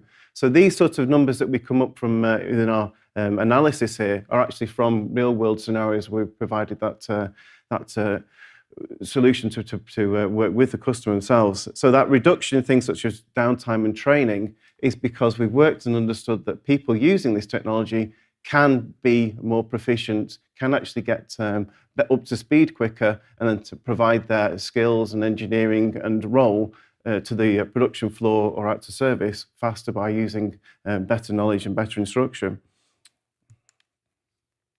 And this is across those different areas to generate and to drive and to innovate and have that closed loop of quality of if something's out in the field, how did it perform and how do we re-engineer it? How do we actually perform better within the manufacturing, and how do we understand how that can provide information across those different areas? And PTC itself, as I mentioned, it comes from a CAD technology. So that original parametric technology company that the name comes from is to design the curves and the Bezier curve elements of how do you represent that graphically on a screen. So if we have that understanding of how something looks, we can design it, we can see how it will look in the field. And yes, we do use that. I think there was a graphic previously of cars being seen within production facility. It allows people to see what that car looks like. We work with people like Mercedes-Benz, to see what that physical car could be and how it would look even in their garage, or how those options would look. So what does the actual, the variation of those different alloys look on that car? And from understanding and deciding where it would look and how it would physically be, we actually enable customers to make choices, and those choices for people such as Mercedes or Porsche even, drives sales and drives growth because people will pick a certain thing or a certain solution. But within manufacturing as well, it can also be, how does this particular solution look with its various options, and how will it sit in the facility, and how do you actually apply or use it or understand how it fits together when it's in the field? So the implementation then of how it actually goes to site and gets put together, how does that work and how does its physicality actually be within that workplace?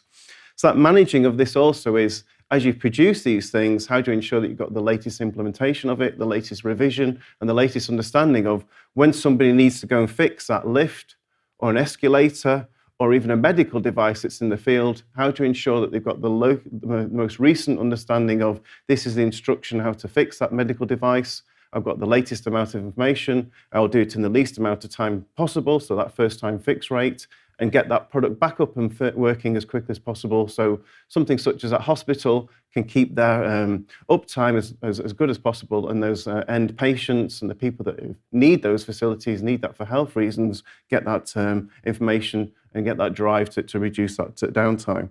So that connecting to that physical as well. So when it's actually things that are out there, it could be within stuff sort of car manufacturing. How do you understand how those devices work in the field when they are actually getting the wrong vibration analysis, or the harmonics are wrong, or that feedback of what's actually going on in the field, what works or what isn't working, or what's going to fail at some point in time, and catch it before it goes wrong. And then that augmentation, as I mentioned, of when you go to fix something or you go to need to do something, well, it's better to have the actual current information and the current understanding of what is this particular revision of that machinery or asset? How do I fix it? What's particularly relevant? And how do I understand what to do?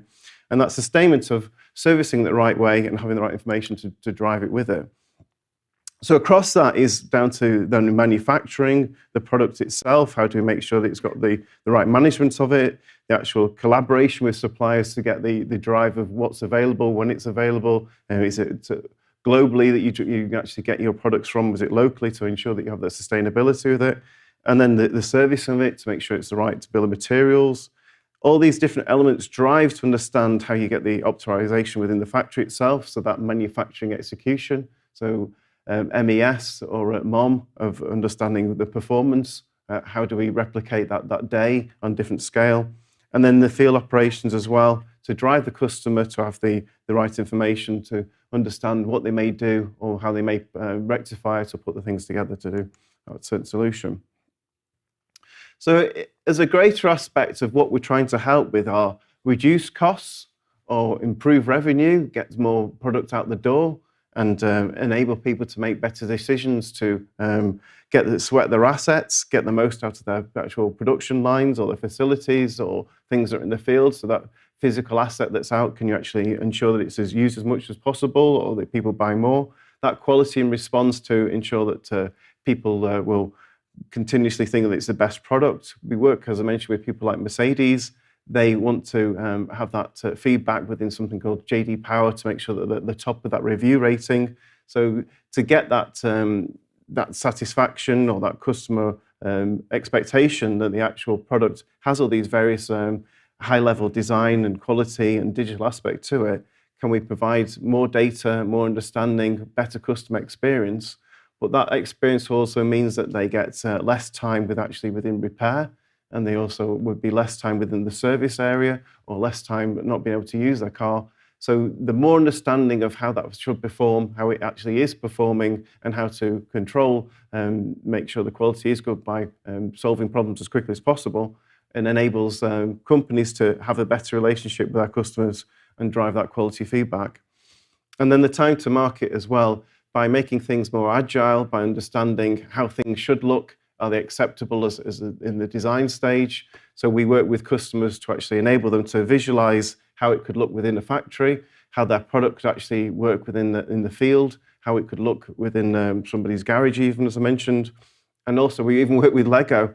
So Lego, when you see their augmented reality, that's part of our product to understand how it would look and how it physically would be as a child could envisage it. But that various levels of transformation, and I agree, a lot of it is not just about the word digital. I used to work for GE Digital. I didn't think the word digital does seem to be highly futuristic. It actually seems quite simplistic. If you're an engineer, it's quite low-level version of zeros and ones compared to the complexity of all the other engineering. But transformation is not just those things. It's also widely the adoption of people and change management.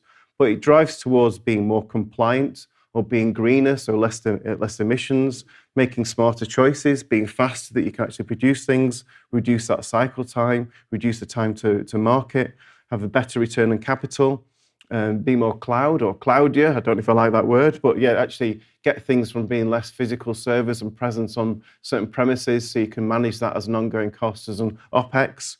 more service orientated, so you get the information and feedback of how things can be out in the field, how they perform, how you can sell a product as a service, and more virtual to understand what people want, how it might fit with them, and how it can enable them to visualize where it could be. So we've worked with people like Vestas that allow them to make decisions to reduce energy, how they can reduce emissions, and they can reduce waste as well, the production, to make sure that they understand how to do those certain procedures most efficiently as possible and utilize their assets in the actual manufacturing to their utmost, so that the better utilization of the availability, performance and quality, and increase the amount of recycling and reuse of that circular economy by enabling to design the product, understand with that CAD design how to decide which particular specification or realization of what it should look like can be used as the option of what it would be. And then we have things that allow you to have that asset lifecycle management or IoT to enable decision of actually as you develop that software and activity to look at the requirements that you may need, look at what the actual development, how it may go through the actual creativity part of it, look at the quality assurance and the test management, and also the development and variation of that over time, and then demand of how people might want changes, they might want new iterations. And really it's that feedback of understanding of where you are with your particular product, how you get feedback from the field and the customers that are out there, and how it's been received, and how to have the variation management and revisions that would go through that. But ultimately, it's down to getting that, being more agile and getting that feedback of understanding of how you review and implementation and how you get the development of the planning and planning of the products over time. But the lack of or the standardization of performance management results in difficult execution. So there's lots of different issues, that it could be lots of operations, there could be lots of time spent on reducing that or trying to understand where the problems are and trying to understand the root cause analysis and enforcing and in that continuous improvement. So it's really hard sometimes to decide where to focus and what the particular area could be of that root cause or what the issues would be within those productions. So we understand that to actually gain or to increase productivity, you want to have increased revenue, or you want to have more volume, or you might want to reduce operating costs, or you might to increase that service level. So it's part of this closed loop problem of continuously monitoring what's going on, then try to focus on what those problems are, prioritize what you'd like to choose from those particular problems as the ones which would be easy to implement or easy to fix, analyze what's happened with those, how you've improved upon those problems, then continuously improve and so that you've confirmed that yes, that was the right decision and we've made the right direction of where to go. So to understand that digital performance management of confirming what's happened and focusing and prioritizing, there's lots of various visualizations that you'd need to understand how to get that insight and drive those initiatives of what's happening with that predictable production. So dashboards would enable you to do that, look at the challenges that you may have, the KPIs that you're focusing upon, the visibility to understand where to focus, and those capabilities of the insights and the automation and the data collection to drive people understand that DNA of what that particular production would look like. Then the bottleneck analysis of this is the issues that are causing problems. It might be that particular asset, it might be the ancillary or peripheral parts of production that go around that, and driving people then to actually get the right performance and the analysis of that Pareto production of this is the parts of actually within downtime, within the micro stops and the granular waterfall analysis and Pareto view of this is where we could focus. And by changing these particular parts, we'll increase our throughput or output and reduce that time loss. So can we focus on, if we actually get some time back and we enable more time to be available to production, what can we do with that? And how can we further what we actually create from that particular production? But when we start to process that, can we track what's been done and ensure that people actually complete those particular actions and get to the understanding of what that actually is achieved and what the results were and where that can lead to. And that being within the scorecard of this is a particular focus, this is what's been achieved, and this is the success in that. So really, like to focus on that, yes, digital transformation, it is buzzwords, it is actually things that are said a lot frequently at the moment, but to do that, we have to understand what's happening with these devices, collect that data, get the information, get the knowledge, get the wisdom from that, to allow you to understand what's happening and make that decision to actually drive that improvement and drive those performance changes. So that connected product that's out there, get the insight of what it's providing, what its performance data is, get the connected engineering, so that's improved quality, improved manufacturing, improved performance. And that connected manufacturing is real-time information for the manufacturing of that particular product or whatever it may be, the real-time performance understanding, and the availability of the equipment. And just quickly to wrap up, that then being that cradle-to-grave view of, if we look at the actual beginning of life, with the design being environmentally friendly or ecological, can we get the visibility of how to procure it the right way, the supply chain impact, when we manufacture it to ensure that it's energy efficient, what particular methodology we'll use, how we can use those different remanufacturing, can we take something that's already out in the field and re-engineer it or make it part of our product to increase the life cycle. And that middle life cycle, when it's outside in the actual field, is it a product as a service? How can we extend that and make sure that people get the most out of something that's actually being utilised in the field? And then when we actually get, it's the end of the life, how can we reuse it or apply it to something else? How can we get a disassembly or even possibly recycle it, or at the most dispose of it in the correct manner? So that entire cradle to grave then of how do we use the digital information and knowledge to get a better impact across that circular economy model. Thank you for that.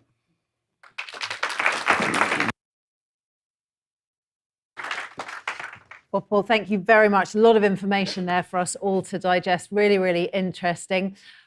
In just a minute, we will be breaking for our first comfort break of the day, and we'll come back here at 11 o'clock. Just a couple of things I wanted to keep you up to date on. If any of you are involved in the tours, have signed up for that, they will be one starting at 11. There's a meeting point at the reception desk just outside. But I think if you are involved in that, you'll already know that you're involved in that. And I just wanted to reflect on the nature of politics this morning. We were so delighted to have the Westminster Minister, Paul Scully, here with us. And obviously we heard from Ivan McKee. Just wanted to bring you up to date that Ivan McKee has just left the Scottish Government.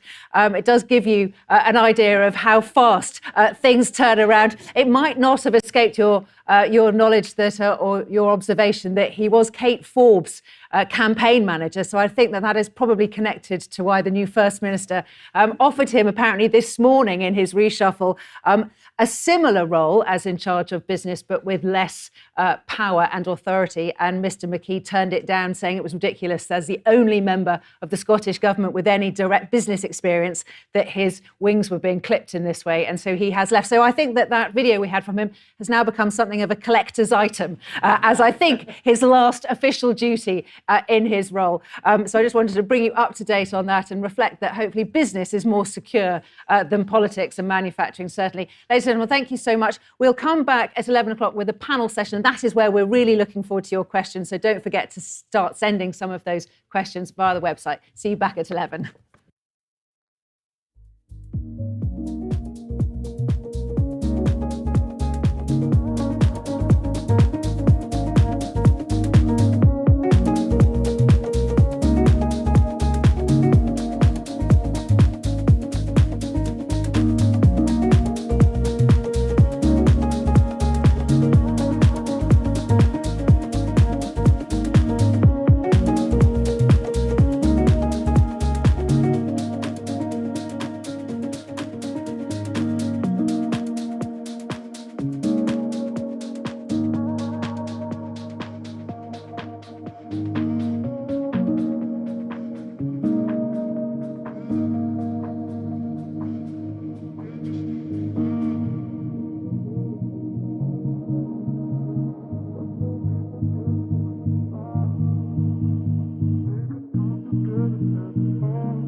wandering around, yeah. I saw I am pretty late on the way. She said she wanted to go somewhere. Then I said anywhere you want. Anytime that you like, any dress that you like, or any way that you like. Anytime, play any song that you like, any car that you like. Want you to feel secure. Anytime, all the way.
Won't let these feelings stay in the darkest days. You're not on your own.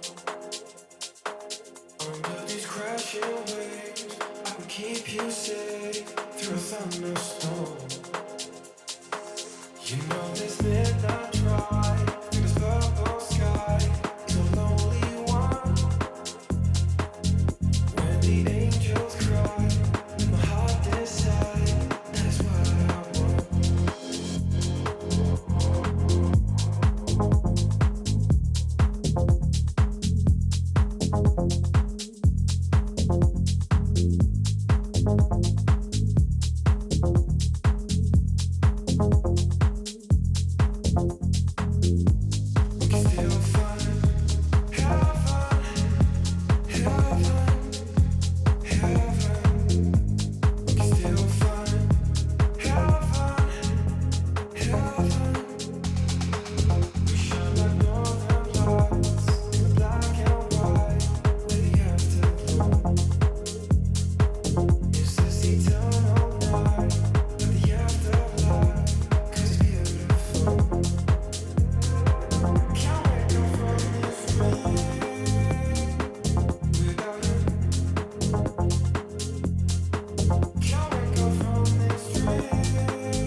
left to take.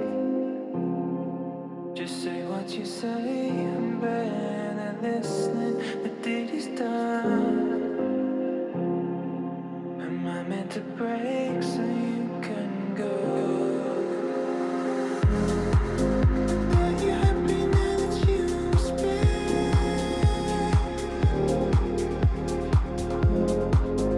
Did you worry about what lay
Welcome back, ladies and gentlemen. Thank you so much for coming back nice and promptly, and I hope for the hundreds of people who I know are joining us virtually. I hope you had an opportunity for a quick break. And obviously, I should have said before, I think, do take the opportunity, because we've got other breaks coming up throughout the rest of the day, to go and speak to the sponsors, have a look at the exhibits and the stands and so on, and also, of course, chat to each other.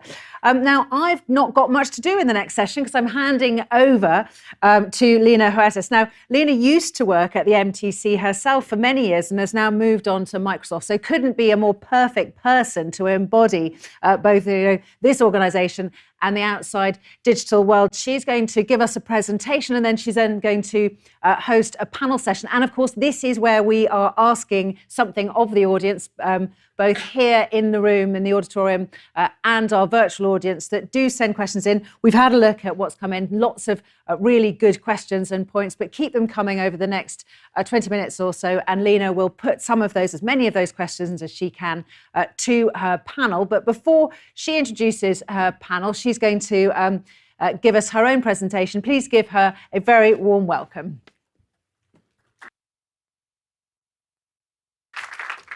Good morning, everyone. It's a pleasure to be here. And I'm here mainly to tell you that you need a data lake and loads of spreadsheets. But no, by the way, do look up what you can do with the data lake and loads of sources and the new Power BI with Copilot, because it's super exciting. But no, I'm not going to talk to you about that. Also, because I'm from Microsoft, we're going to have that by PowerPoint. Not really, hopefully. I think I got the title of the presentation slightly wrong, and I went with the theme, but hopefully that's okay. And it's digital technologies, or how digital technologies can enable UK growth. And I think the key is in the last part of the title. And I wanted to start telling you a personal story. It's about, I'm originally from Colombia, and I've actually been in manufacturing my whole life, literally, because my parents have a tiny manufacturing business. And that's what kind of gave us our own livelihood, I suppose. You can see there are some of the employees and mum and dad.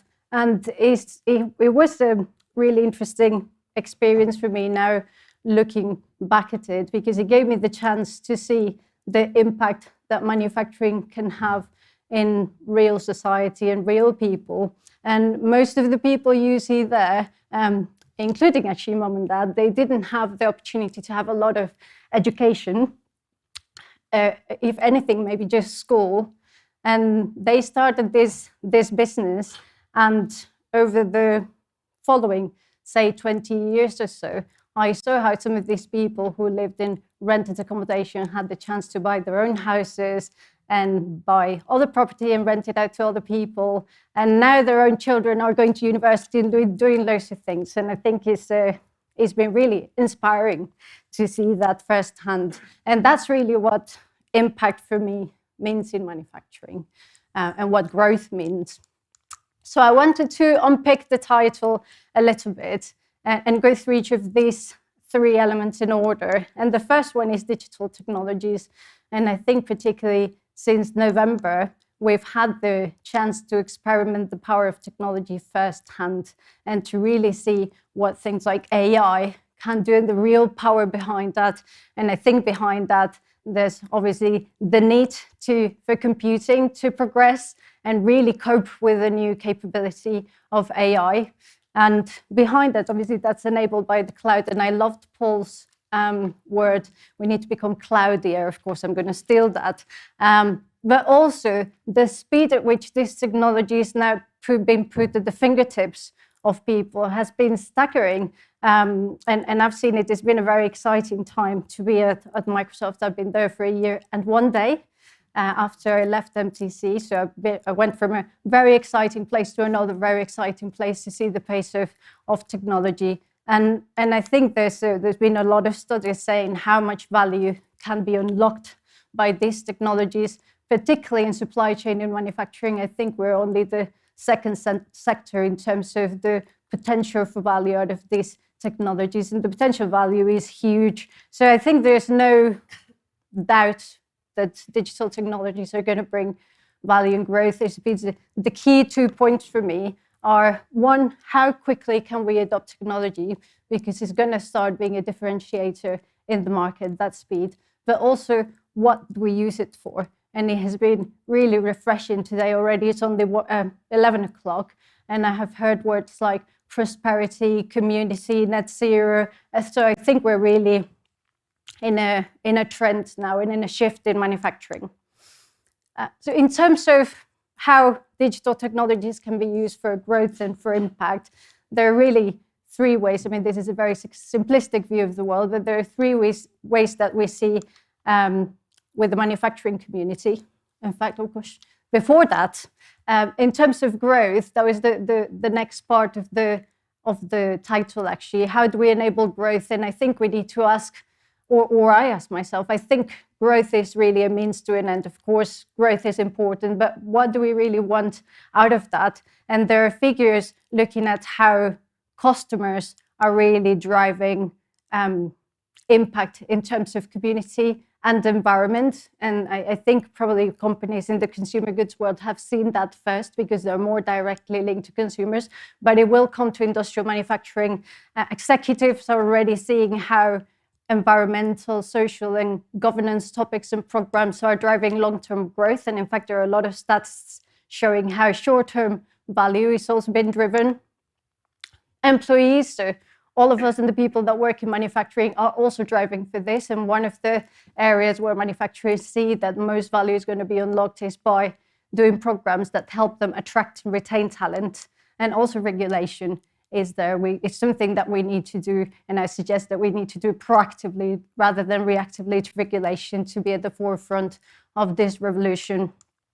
And the last part of the title was UK manufacturing. And again, it's been really good seeing this morning already some of these figures quoted. But when you see this, you realize the huge responsibility we have in the sector. We're responsible for most of the emissions globally, either directly or indirectly.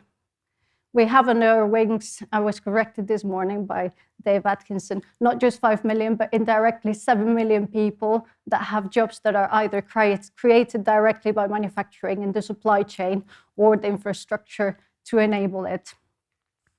And we represent at least 23% of the GDP, although also I saw a post by Felipe yesterday that has a more up-to-date version. But you can see this, and you see it's huge. If I saw that as a government representative, I would think that manufacturing is one of the first places where I need to put support to make a change in the country. And it's a huge opportunity. If we think about all of the transitions that we want to drive, they're all enabled by manufacturing. If we want to drive an energy transition or space exploration or a transition in healthcare, they all depend on a lot of things, but including the products and infrastructure that come from manufacturers. We also have already wages that are higher than most of the economy or than the rest of the economy as a whole in the UK. And that means more opportunities for people, more rewarding jobs, more skills, and we contribute a significant amount to the GDP. So we have a huge responsibility and opportunity to really make a change. We have that in our hands. So now to the point I was going to make earlier, how to use technology for growth. And we see in the community three ways. One is cost cutting, and that's one that sometimes is necessary when organizations need to perhaps refocus on their core business and perhaps have a natural attrition from tangential things. But I think sometimes it also has the non-intended impact of actually decreasing the ability of an organization to have future growth and impact. So I think it needs to be done with caution. But the two areas that I think are really huge is one that is pretty obvious around efficiency and is doing more with less or doing the same things but better. How can we improve things with manufacturing and with digital technology, And also then is how can we really transform our business and do different things in a different ways. And those are the two ones that I'm going to focus on to give you some examples. So in terms of efficiency, manufacturers have been doing this for ages. Continuous improvement and lean are part of our DNA. But it's been interesting that in the last few months or 2 or 3 years, we have seen that crises have actually driven optimization and efficiency in areas that can drive future growth and be part of the foundations and pillars for future growth and transformation. And 4 areas where we've observed that is one on energy optimization. Because of the energy crisis, people have become very focused around doing energy optimization. And of course, that's great in terms of sustainability. And I've given some examples of some of the organizations we work with where there's information that you can go have a look at. Supply chains as well, and shaping supply chains. And I should have said operations in general, because this starts with factories, which are part of the supply chains ultimately. And is, well, can we start reshaping our operations in terms of how sustainable they are so that we become more appealing to our customers? But also, can we start looking at the whole of our supply chain and understanding how sustainable they are, and how do we become more sustainable as a whole supply chain, which is where the real impact is. And someone was mentioning Scope 3 emissions this morning. That's really in the supply chain. Another area is accelerating design. And it's been really interesting to see how design and the power that technologies have to not just accelerate design by doing simulations quicker, but also doing more of the right simulations. And by doing that, accelerating the speed at which products can be put in the market, but also reducing the amount of resources that are used by reducing the need for physical prototyping. And interestingly, and I didn't do this intentionally, but interestingly, all of the companies I cite there are putting products in the market that are contributing to a more sustainable world in terms of renewable energies and electrification. And the last example is around people. And I know you're going to have Rush, I don't know if he's here today, but Rush from Rolls is going to be here tomorrow, hopefully talking to you about some of these elements and the work that they have done. But the companies are really starting to use technologies to empower people, to attract more talent, to make sure that they don't have to, be spending time in spreadsheets the whole day, but that they can actually get on with their work and making decisions and be more innovative. So that has been really interesting. And all of those areas are going to be pillars for future growth and impact. And the areas where I see that there's some interesting opportunities for real transformation, and these are just some examples, are generative design is one, and is where we can use technology not just to optimize existing designs, and that's an area that actually this is a really good place to talk about it, because we have the national, or I still say we, the MTC has the National Center for Additive Manufacturing, and there's been a lot of use of these technologies to optimize and use the, I suppose, design freedom that 3D printing provides to optimize design around weight, for example, or around resistance and kind of performance metrics. But I think there's also an opportunity for us to actually not just optimizing existing designs, but start by creating new designs that optimize not just performance metrics, but also sustainability metrics. Can we use AI, for example, to create ideas for products that optimize materials that are sustainable and more circular? Another area is wider talent pools, and I'm actually quite excited about this area because I'm seeing firsthand how now technology is allowing people who wouldn't necessarily have had the chance to work in certain jobs before to be part of those jobs. And if we talk about physical disabilities or mental disabilities or even neurodiversity, there's so much technology now that can widen the pool of talent that is available to manufacturing. And that's not just great news for manufacturing, but also for them and for societies. Not just one that widens the talent pool, but also brings more diversity. Another area is circular supply chains.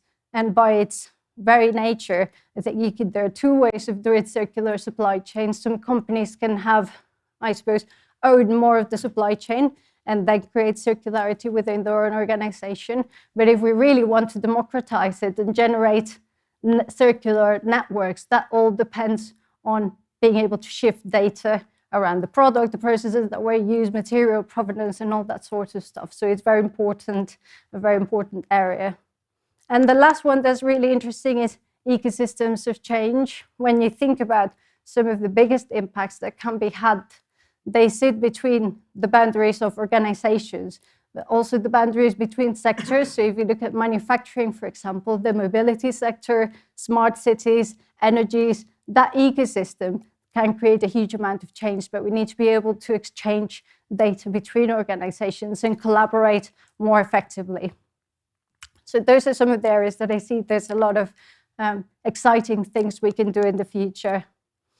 And just to finish off, there's a model that I really liked from the moment I saw it. It's published by McKinsey, I think, in 2015, and it's called Industry 4 Value Levers. And it's quite a nice model to give you, simple guidance around the potential areas where manufacturers can start using digital technologies to create value. And I think it's quite neat. And I found out just last week preparing for this presentation that one of the people who came up with this is a new CVP for manufacturing in Microsoft, which is great news.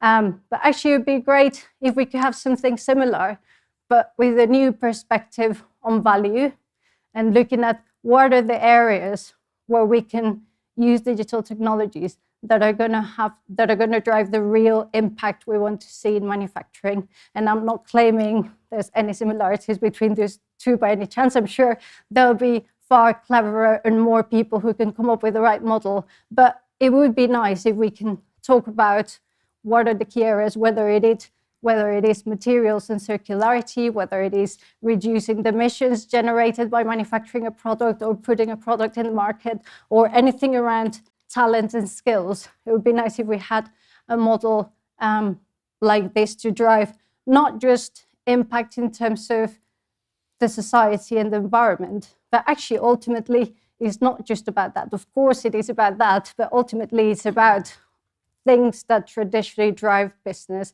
like costs, market share, and resiliency. All of those factors are going to be impacted by those metrics at the top.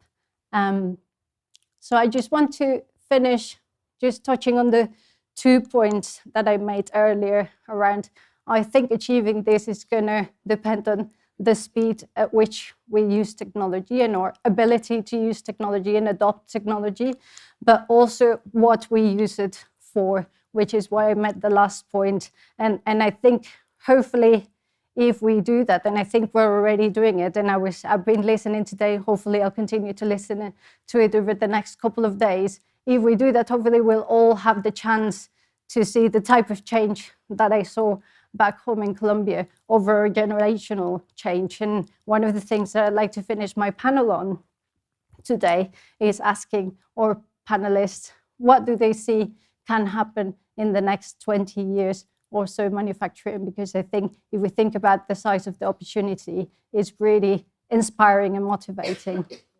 And that's it for me. Thank you very much.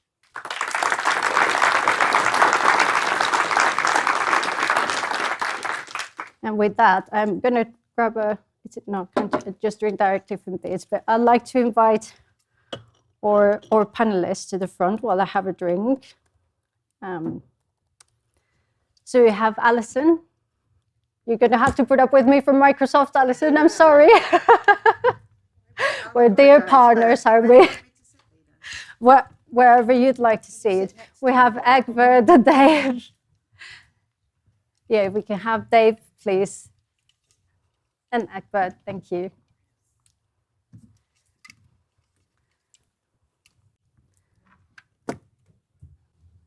Thank you for joining me today. It's, I think when they told me, or when they asked me to lead the panel session, I jumped at the opportunity because it's great to have the chance to learn from such brains in industry and people with experiences that you have had. So thank you for joining us.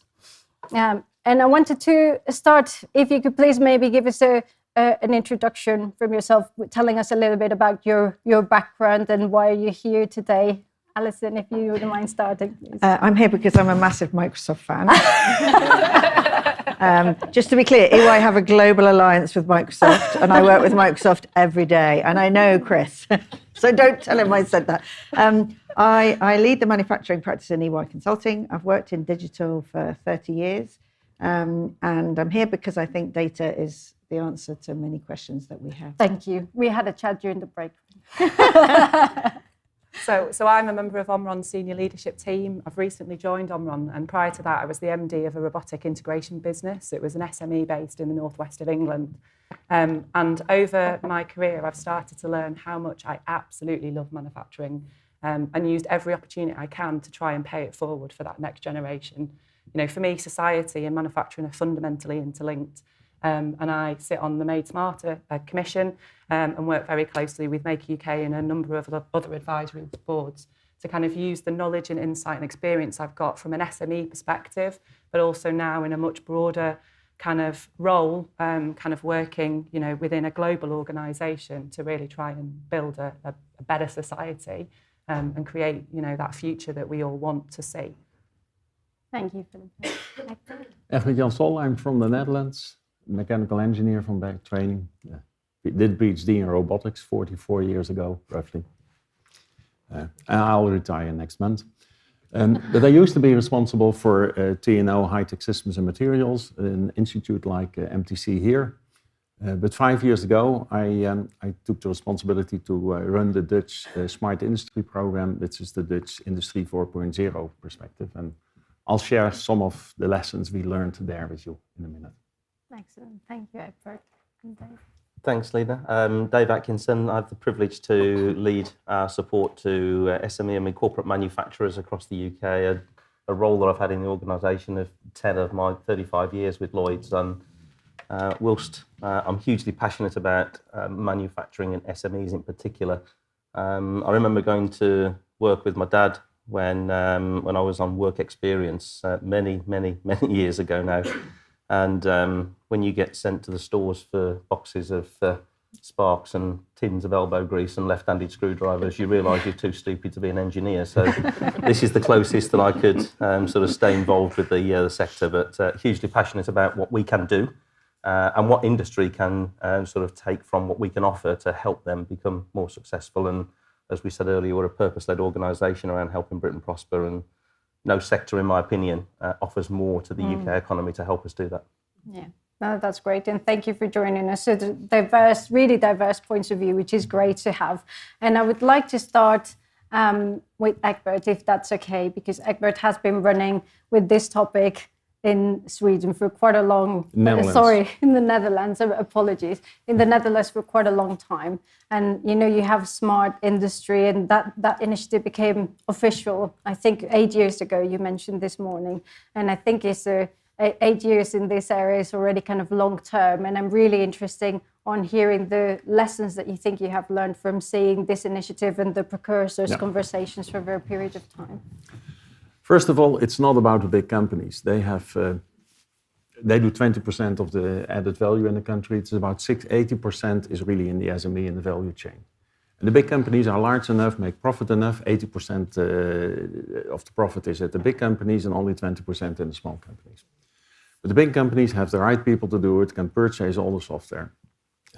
The focus is, if you can improve productivity in those 80% in the SMEs, you can really make impact.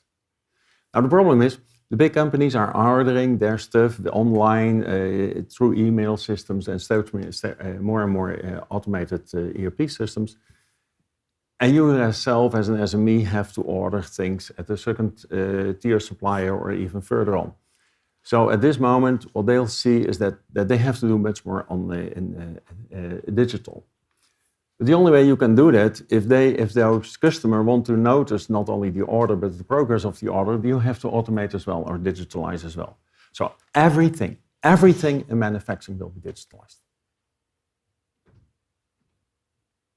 It'll take a couple of years.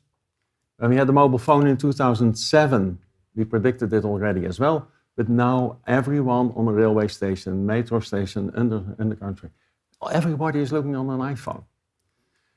So why is that not happening in industry? And that's what we need to do now. We have to make digitalization much more simple. And that's the challenge. Simpler than it is now. All the lock-in by the big vendors and the data lakes. That's not the challenge. The challenge, what we are doing now in the Netherlands, when you have a 100 million program starting, actually, we should start 1st of April, but now it's going to be the 1st of May, is next generation manufacturing. What we want to do there is really use the IP protocol stack as in web interfaces and mobile interfaces. It's an IP protocol stack, HTML on top of it, and then have you the web services. And there was an explosion of services the moment it had been standardized in the 90s and the 10s. What we want to do now is, on top of the IP and the HTML protocol stack, you have the digital twins. German standard, or international standard, Verwaltungsschale, in English it's called Asset Administration Shell, is a standardization of your digital twin. It's a static one. And on top of that, you want to market more intelligence. So what we intend to do out of the OT environment, the shop floor, really extract all the information into a digital twin. These digital twins, as a statical thing, you have to make more intelligence with software on top of it. So you make intelligent digital twins which communicate with each other. That's really in an IT environment. Now, SME people don't have that much experience in IT environments. But if we could make this system of these layers on top of the IP protocol stack and the HTML stuff, and then a digital twin layer, and on top of it, an intelligent digital twin layer, Kafka usage and things like that, but that's technology. I won't go into the details now, but that's what we are doing. Then you can make the apps.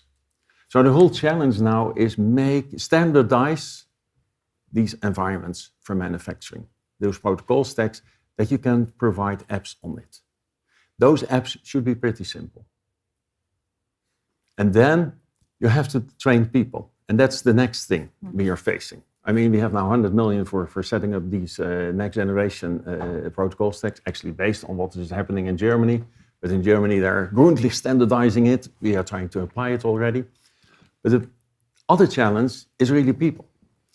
If you realize that we have a population pyramid like this, when one elderly people left, there were two youngsters entering. Now, one of the youngsters went to your competitor, but the other one went to you. So you didn't have the problem, someone left and you could recruit someone else. The population pyramid is now like this. There are two elderly people leaving, and there's only one youngster entering, and he goes to the competition. You got stuck.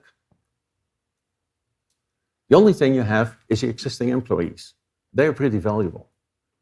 But someone of the age of 40, middle-aged, 25 years ago, he didn't have internet at vocational training, for example, because in the year 2000, he was 15, he went to school. Now, 25 years later, 40 years old, another 30 years to go, he has to be retrained on digital skills.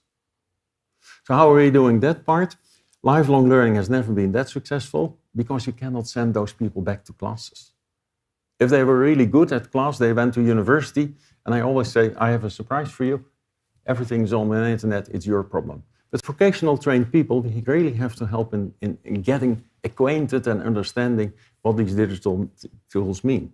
Okay, we can standardize it and simplify it, but you have to train them. And for that, we're now developing something like a metro network, a regional metro network with metro stations, and the metro station is really a one-day course training.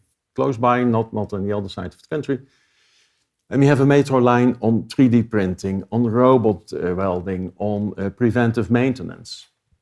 And it is really this flexible way that people can really pinpoint, I want to step on the train at station 2 or 3, follow a few stations and then change my route to a much more individual one. So you cannot send back these people to school, but you can do it like this. And this flexible way we are trying to do. Now, we funded the next generation 100 million. We still haven't funded this metro system of things. That's a challenge. We are developing it. And the third one is really what we are now trying to do is, it's a regional issue. These small SMEs, they all have the same problem. We have now 50 field labs in which we see that those smaller companies all face the same problem. They are not really each other competitors. They're sharing the same problem of recruiting people, taking decisions on technology which is changing so fast that the risks are too high and they cannot follow it. But if you do it together, you can make a change. And it is really those areas where people start to cooperate, companies start to cooperate better than other areas where the economic growth is larger than the regions where they don't do it. Sam Turner was at Eindhoven, at the Brainport Industries, where there's really this demonstration that a region where you do understand that it is not about economy of scale anymore, but about economy of networking in your region, the knowledge spillover, those regions grow faster than others. And then we come back to the productivity improvement which you want to realize. It's about the smaller companies. It's about making sure that they get simple tools, standardized environments, train the people in that area, and do it together, not alone on your own. No, that's really great. 5 messages. No, those are great messages, and I think there's been some similar thinking in the UK with Made Smarter. And if I may come to you, Philippa, it would be great to get your perspective, being very close to Made Smarter, but also now part, or even previously part of the automation industry. Yeah, and I absolutely agree. I think it's all about the SMEs. You know, in the UK, our economy is powered by SMEs, and we have to make sure that what we're doing is the right steps, for those businesses. And that's kind of where Made Smarter kind of came from. So, I was thinking about this the other day. So Made Smarter was first launched at 2018 at Smart Factory Expo in Liverpool. That's got significance for me because actually the business that I ran it was owned by a husband and wife team, very, very, very small integrator, 9 people initially based in Liverpool. And Liverpool is economically deprived, from a social perspective, there's still quite a lot of issues. And Made Smarter initially started with a pilot in the Northwest with plans to kind of really push to develop national kind of adoption. Unfortunately, because of kind of, I suppose, that changing situation that's happened politically and with various different things kind of going on, we've not been able to secure funding, for a national rollout, but further regions have continued to benefit from Made Smarter, and that adoption programme has started to develop in geographic areas outside of that Northwest bubble.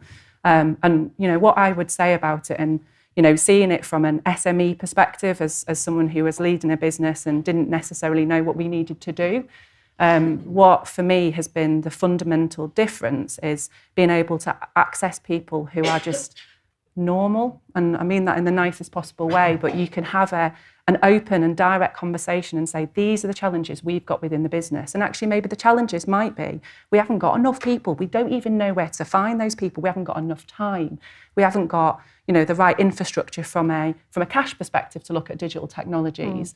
How do we go about change management? And it's also great to understand the digital technology space and learn more. But, in the conversations that we've had, as a commission, that I've had with fellow kind of manufacturing SMEs, but also from that personal experience, it's being able to have people that can help you with that change journey. And I think that for me has been the impact, and which is why we will continue to push for that national adoption, to have support where SMEs can tap in and out of that support at their pace that's right for them, but then actually is centred on people first. And I think often we forget to talk about the people element of it. It's quite an emotive subject. Change is hard. It's very, very difficult to actually, see that this technology is for you. And a key element that came out that's been really, really successful is the Made Smarter internship programme. And I'm really privileged to kind of know a number of those interns that have been in other businesses, and they are absolute superstars. They've now gone into graduate roles. They're either leading kind of really quite high-end research that's supporting manufacturing, or actually holding quite senior roles now in SME businesses who are the next generation of leaders within that organisation. And, that's something that we've talked about in terms of when you put people first and you think about how you can put, connect those generations together, there's some really powerful things that happen. And that has been at the heart of the conversations that we often have. Made Smarter does have a grant element in there to help SMEs, with that adoption, but it isn't actually about that. That's not really why people are coming. People are coming because they want to tap in and tap out. They need that strategic support, and are looking for, someone that can help them navigate that journey at a pace that's right for them.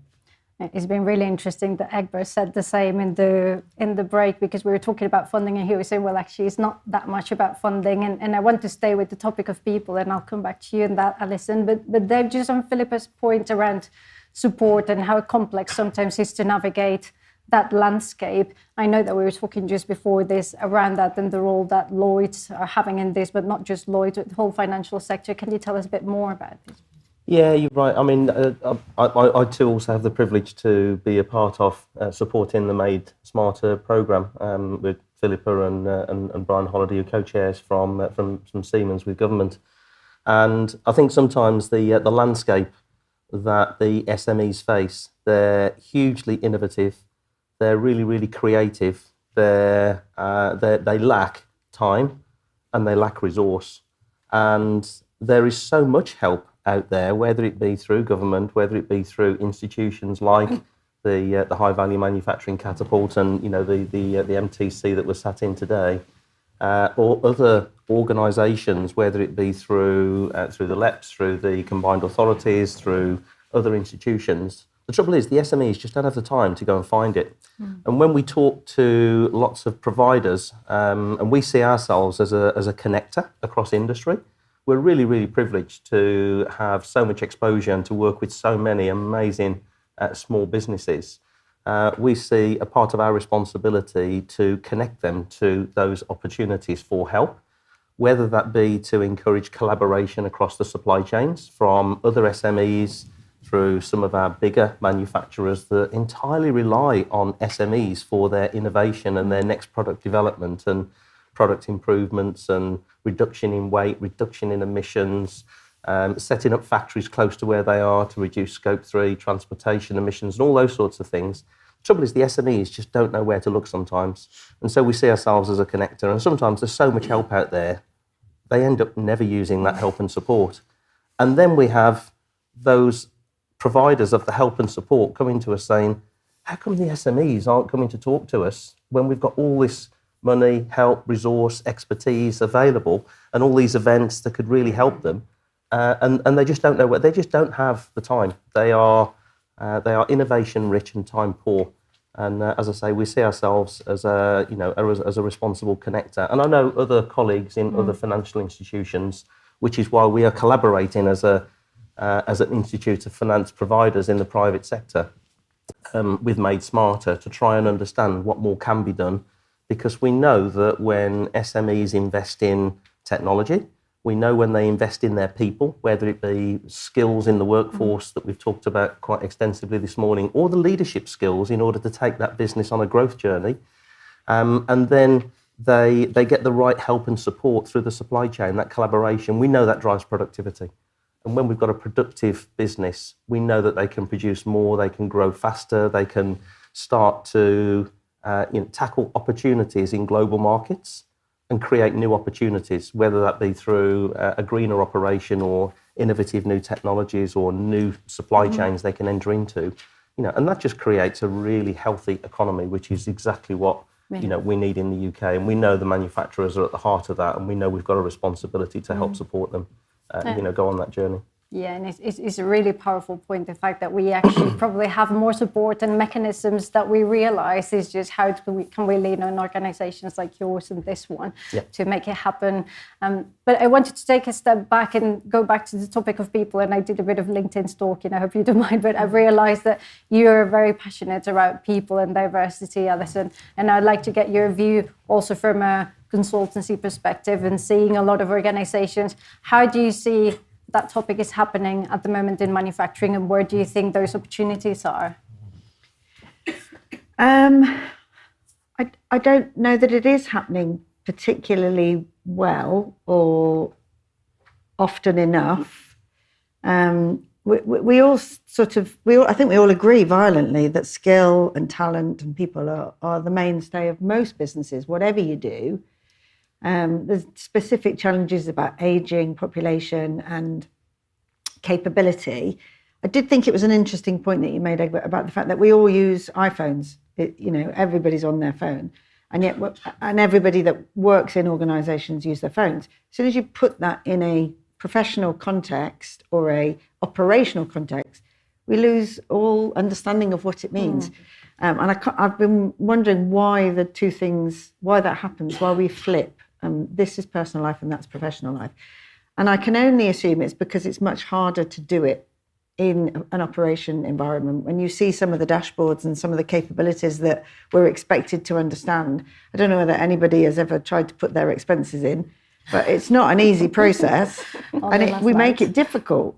So anyway, we're all nodding, we all work for different organisations, but nobody can ever put their bloody expenses in. It never works. So we've got to work out a way to make these interfaces easy to use in an operational context. And it's not just the back end. I think we're going to have to look in different places for skills. And we're going to have to be more open and transparent about core capabilities and the ability to branch out, to keep people interested, because the market is smaller than it was. And that means that we've got to include people that we have previously dismissed. Maybe not intentionally, but just because I have this belief that what we all do is go to the middle because it's easier. And we believe that in the middle of the bell curve is where the money is. Well, it isn't anymore, because everything is exhausted, everything is overused, everything is overpriced. So we've got to go to the edge cases. That means for innovation, that means for people, that means for training and skills. And we've got to use the edge cases to draw into the middle rather than the other way around. I think there is a massive population of the UK that are unseen, unrepresented. And that's one of the things that I'm determined to make sure that we do, is that we define the jobs for the people, not the other way around. And what do you think are the key blockers with that unintentional, I suppose, limitation of the talent pool? What are the barriers that we need to break to widen that talent pool? Depends how controversial you want me to be. And as I've already fallen out with you, I don't want to fall out with anyone else. Please do. I think we are all told to do things quickly and efficiently, and let's just do, and we go, my belief that business is like the brain, that the brain changes and we have to find different ways all the time. That we hire people that look like and talk like and behave like ourselves. And what that does is perpetuate the way that we think. Yeah. So if we start to just think, you know what, they look a bit too much like me, can I find someone who doesn't look like me or talk or come from the same place as me or have the same physical attributes, mental, how do I, let's pull something in from the side, let's go to the edge and say, what if we did this? What if we brought someone from this company? Instead of just constantly, you know, I work for EY, we hire people from Big Four consulting and Big Four audit, and everybody looks the same and talks the same. So how do we just break that cycle? We've got to take the blinkers off and just, because there aren't enough in the middle.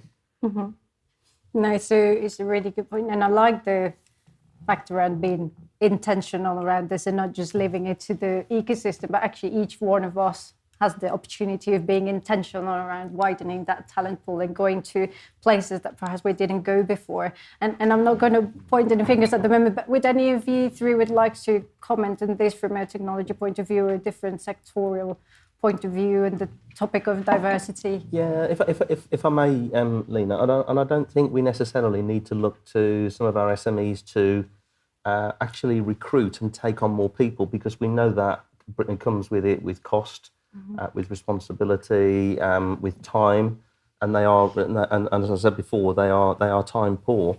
But I think collaboration can be a really, really key part of this. You know, through the supply chains, there could be a fantastic opportunity to bring very different thought processes and very different minds into two businesses by almost cross-fertilising those ideas. Now, I know that isn't easy to do. It's easy to say and not easy to do. But where we do see that happen, and we do see the bigger tier ones and the OEMs utilising their tier 2, tier 3, even tier 4 supply chain capabilities and integrating them as a part of their business, they do see those different ideas starting to emerge, but neither of them have to take on that additional cost. We know employment is fairly full at the moment. We know that we've been driving sort of growth through cheap labour, and that has obviously now got to change. So whilst we've got that challenge and we don't have enough new skills coming through to fill all of those opportunities, I think collaboration is going to be one of the key ways of us doing that, and encouraging that collaboration and being that connector. I think is a really important role for many of us to play. I've just got, I suppose, 2 points. So I think from a leadership perspective, I would start with authenticity. So I would disagree that everyone is the same at your organisation. I would say if you scratched underneath the surface, they would all be different. So why do we feel like we have to act and behave in a certain way? We're all very, very different, and we have to be authentic to ourselves as leaders and actually demonstrate that on the stage and the platforms that we're in to ensure that people feel comfortable and safe and secure to be them, and that's how we get the best out of people. And the other thing that kind of like I kind of wrote on my notes kind of before coming here is that often, you know, and actually we've got quite a nice mix, I think, looking at the room, but often I go into events and I am the only woman in the room, you know, or, you know, and, you know, that's the same for a lot of marginal groups. You know, how are we encouraging allyship? You know, what would it look like if actually we brought the next generation of talent within your organisations and they sat next to you here in this conference? And what impact would that have on them so they felt comfortable and that they then could be more authentic about themselves. And I think, you know, that's something that was raised. I went to a tech festival in Manchester, and interestingly, it was a women's only tech festival. The first time I've ever been in a women's only room, and I was like, this is weird. I'm used to not only being, you know, the only woman in the room. And they raised it because they went, well, we're talking about diversity here, but they went, where are all the men? And they were like, well, nobody invited them. Well, why didn't we? Why didn't everyone bring, you know, a fellow colleague? And I hadn't necessarily thought about it in that way. So, you know, I think that's what I would challenge. So future events, can we be better allies and widen that kind of talent pool ourselves just by the kind of butterfly effect that we can have as leaders? Yeah. And if I can make an unashamed plug for the amazing work that the Catapult's doing, particularly the MTC and the training centre here, you know, they have got a more diverse recruitment of apprentices here than the industry averages. In the near future, that is going to create role models for other people that look and sound like they do, as the minority at the moment, to actually aspire to enter industry. And there's some amazing young brains that go through real high quality education. And, you know, we have lots of very talented people that come and join the bank, but they started off in a STEM subject. And, you know, why did they choose to come into banking instead of industry? Probably because there's less people that look like them, so they don't have the role models to aspire and follow to. And, you know, I think we can all play a part in that. But I think there's some learning from what the MTC training do here, because they must be doing something different to have significantly greater than industry averages as their population of really skilled and talented apprentices coming through. It is a hugely inspired place, and I think we need to get more people through these doors and show them kind of what really are the possibilities of manufacturing this place and other similar places. And Egbert, on that topic of people and diversity, could you tell us what you've learned from your journey in the Netherlands, the similarities and differences? First of all, I looked to our neighbors, Germany, where they had 1 million refugees 7 years ago. And they made sure that a lot of them really got into the Mittelstand, the small and medium enterprises, because they expected that they would have a shortage of skilled people. So my prediction is that in 10 years' time, we'll be fighting for immigrants, to have the immigrants, because otherwise you cannot support your industry in the long run anymore. But there's another approach, and that's more the productivity approach. Since Karl Marx thought that people in factories would really have a bad job, he made one mistake. He didn't calculate it for productivity improvement. And now one laborer can do the work which 150 years ago you needed 50 people for. So productivity approach over those 150 years, 2.5% on the average, made it that we can do it with less people and still have more welfare. The challenge now for the next 10 years, if you do the calculation on your population, how many less people you will have in manufacturing, it implies that we have to increase productivity improvement the next, actually double in 20 years, but really have to double from 2.5% to 5%. Most of the countries at this moment have manufacturing improvement of about 1%. So we're really running into the wall if you don't do things. And then if you start realizing that, of course, you need digitalization first, but if you really want to take back products to the circularity with manufacturing, you'll have a factory where you assemble the product. It will be used, servitization, and then it comes back somewhere, either at your factory or at another supplier, and it has to be disassembled. That's a one-of-a-kind job. There's a lot of manufacturing needed for it, manual manufacturing. So if you really start thinking about the future of manufacturing, it's not only assembling product, but also disassembling or refurbishing, repairing, refurbishing. There we need a lot of people for as well. You need to automate as much as possible. If you have 2 welders now of the age, well, let's say 25 and 50 years, 20 years from now, their productivity has to double. Why? Because the 50-year-old person has left the labor force. The 25-year-old person, by that time, 20 years from now, is 45 years. You have to give that welder a robot so that he can have 2 robots welding and the third one he can be training. But otherwise, he cannot double his productivity. And we need to double the productivity the next 2 decades in manufacturing for all the challenges we are facing. So it's about recruiting as much out of the corners and the niches and from elsewhere people. But even then, you have to make sure that those people get the best tools to become as productive as possible. Yeah. And teach them and learn them to use those tools. Yeah, certainly a huge challenge in front of us, and it has been really interesting. One of the points I was going to make is when I personally think about sustainability, I really like the view that looks at the financial element, the environmental element, and the social element. And I think you hear a lot about net zero and environment and all of that, and maybe less so about society. It has been really inspiring to hear all the talk around community today. But on that topic of also the net zero aspect, how do you see it happening in industry, Alison, with your customers? Where do you see that are the biggest transformations or the most disruptive transformations in that regard? So I think we go back to the SME debate a little bit, that this next transition, this next demand of them is going to be equally as hard as digital transformation is. The situation with energy is very tricky, but actually I think the rule of thumb, which is that I need this to be stuff that is practical, in manufacturing is even more important, because we make things and there is an outcome. We haven't got as many levers to pull in that environment as perhaps in services we do, where it's easier to transition, going back to the legacy and the infrastructure and the machinery. We've got to come up with things that help people, that are repeatable, that can be applied across a supply chain, so that every single business doesn't have to start from scratch, because we'll never get there. So we need some things that are very practical, very applicable, that are in this transition to net zero, not just about reporting. And being a data person, most things are normally about reporting, but this has actually got to be really practical so that I can change. And change is hard. Change is really hard. So it's got to go to the point of where I can adopt it for a good outcome.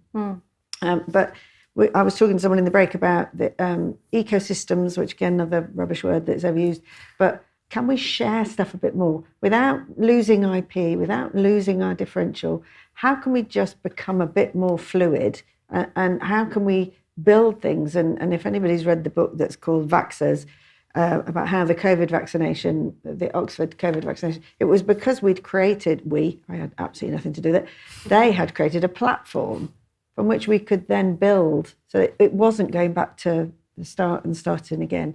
So how do we create things that people can then plug together and move forward with? It's a really important topic, and I think the thing that I take from that is also the fact that change is hard, and I think it has been repeated, and it's how we change. I've been really rubbish at asking questions from the audience, but a few of them have been embedded in the talk track that we've had. But let me just have a quick look here, because there are a lot of things that are super relevant, and we've spoken about skills, adoption, net zero. But one of these questions actually links to one of the things that I wanted to ask you to finish with, and it's around what you see that are the trends in the next 5 years in terms of change and impact. So if I can go through each of you and ask you, one, a call to action linked to your organization and the role that your organization and your ecosystem can play, but also what you see the change could be in a generation. So if we look at manufacturing in the UK in the next 10, 20 years, what could that look like? It's a pretty hard question, but I think it's a really inspiring ideas. Alison, can I start with you? So I'm going to just stick to my guns and say it's about connecting, not collecting. So let's stop acquiring things, not businesses, keep acquiring those, but don't just keep thinking that more data and more stuff and more software is good. So connect them up and use them for power and knowledge and insight. And that will help us to increase productivity. It will help us to automate. It will help us to drive things in a different way that hopefully will then mean there's a recognition that this is an industry and a collection of companies that can work together, not all competing against each other. Thank you, Alison. Yeah, and I would say it's about collaboration. And I think that collaboration is critical, in thinking about the concept that, everyone interfaces with manufacturing. So that's a bit of a societal kind of movement, and creating that very much aligned industry, government, societal vision and plan for the future that, I don't yet know what that looks like, but that we actually have something that is far-reaching than what we currently have today. So we've got like a 2050 vision and strategy that is co-invested and co-collaborated with to ensure that, we support the SMEs and the next generation to do what we do to challenge, each other, but also solve the problems that we don't yet know we've got. And we play a role in that from a collaboration perspective. Thank you. Yeah, the best thing I could say, if I could come over to Eindhoven and look at the Brainport Industry Campus, it's really one building, very huge. You'll build a second one twice as large, in which there are multiple factories. The middle corridor is at the bottom side for all the shared logistics. The top floor, or the corridor itself, is where shared restaurants, shared lecture hall, shared field labs. And you can see into the factories on both sides. And now we don't only have the factories in it, we have two universities of applied science with an activity in it, and the vocational training of technical vocational training moved out of the city center into that building. So the collaboration is really physically, it's in one place. It's an extremely huge place, but there all the dynamics is happening. We're already seeing lots of really innovative SMEs do some amazing things, everything from changing the way that they operate, investing in skills within their business. They know they need to do something. Over half of SMEs are doing this because of societal purpose. They want to do it because it's the right thing to do for their children, their children's children. And I think that will be a huge driver behind some of the actions that they take because of the communities that they support. And I think, in a generation to come, I think we'll have a more diverse workforce, I genuinely do, with the actions that many are taking to support that. I think with that will bring new thinking. And I think that new thinking will drive greater collaboration for the good of the UK economy and long-term prosperity, I really do. And, we should be so proud of what our SMEs do. We lose sight sometimes thinking they're just small businesses. Collectively, they are a major part of the ecosystem that give the larger businesses the opportunity to do what they do. So I think we've got a really exciting time ahead, and with their agility and resilience and determination, with the right support, we've got an amazing opportunity presented to us. Thank you, David. And I think you summarised some of our key points. We've run out of time, but thank you so much for that. I've learned loads and it's been really inspiring. So please, an applause.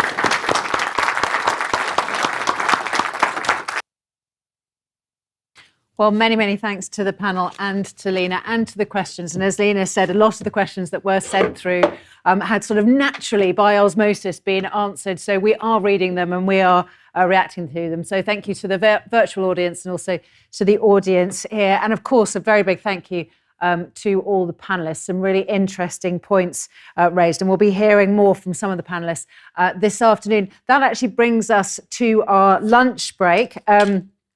For those of us who are here in the theatre, lunch will be served just outside. We'll have just under an hour for lunch. We'll be back at 1 o'clock. Again, just a reminder that if any of you are involved in the tours, do go and talk to the chaps on reception. But thank you so much for your participation, and I'll see you back here at 1 o'clock.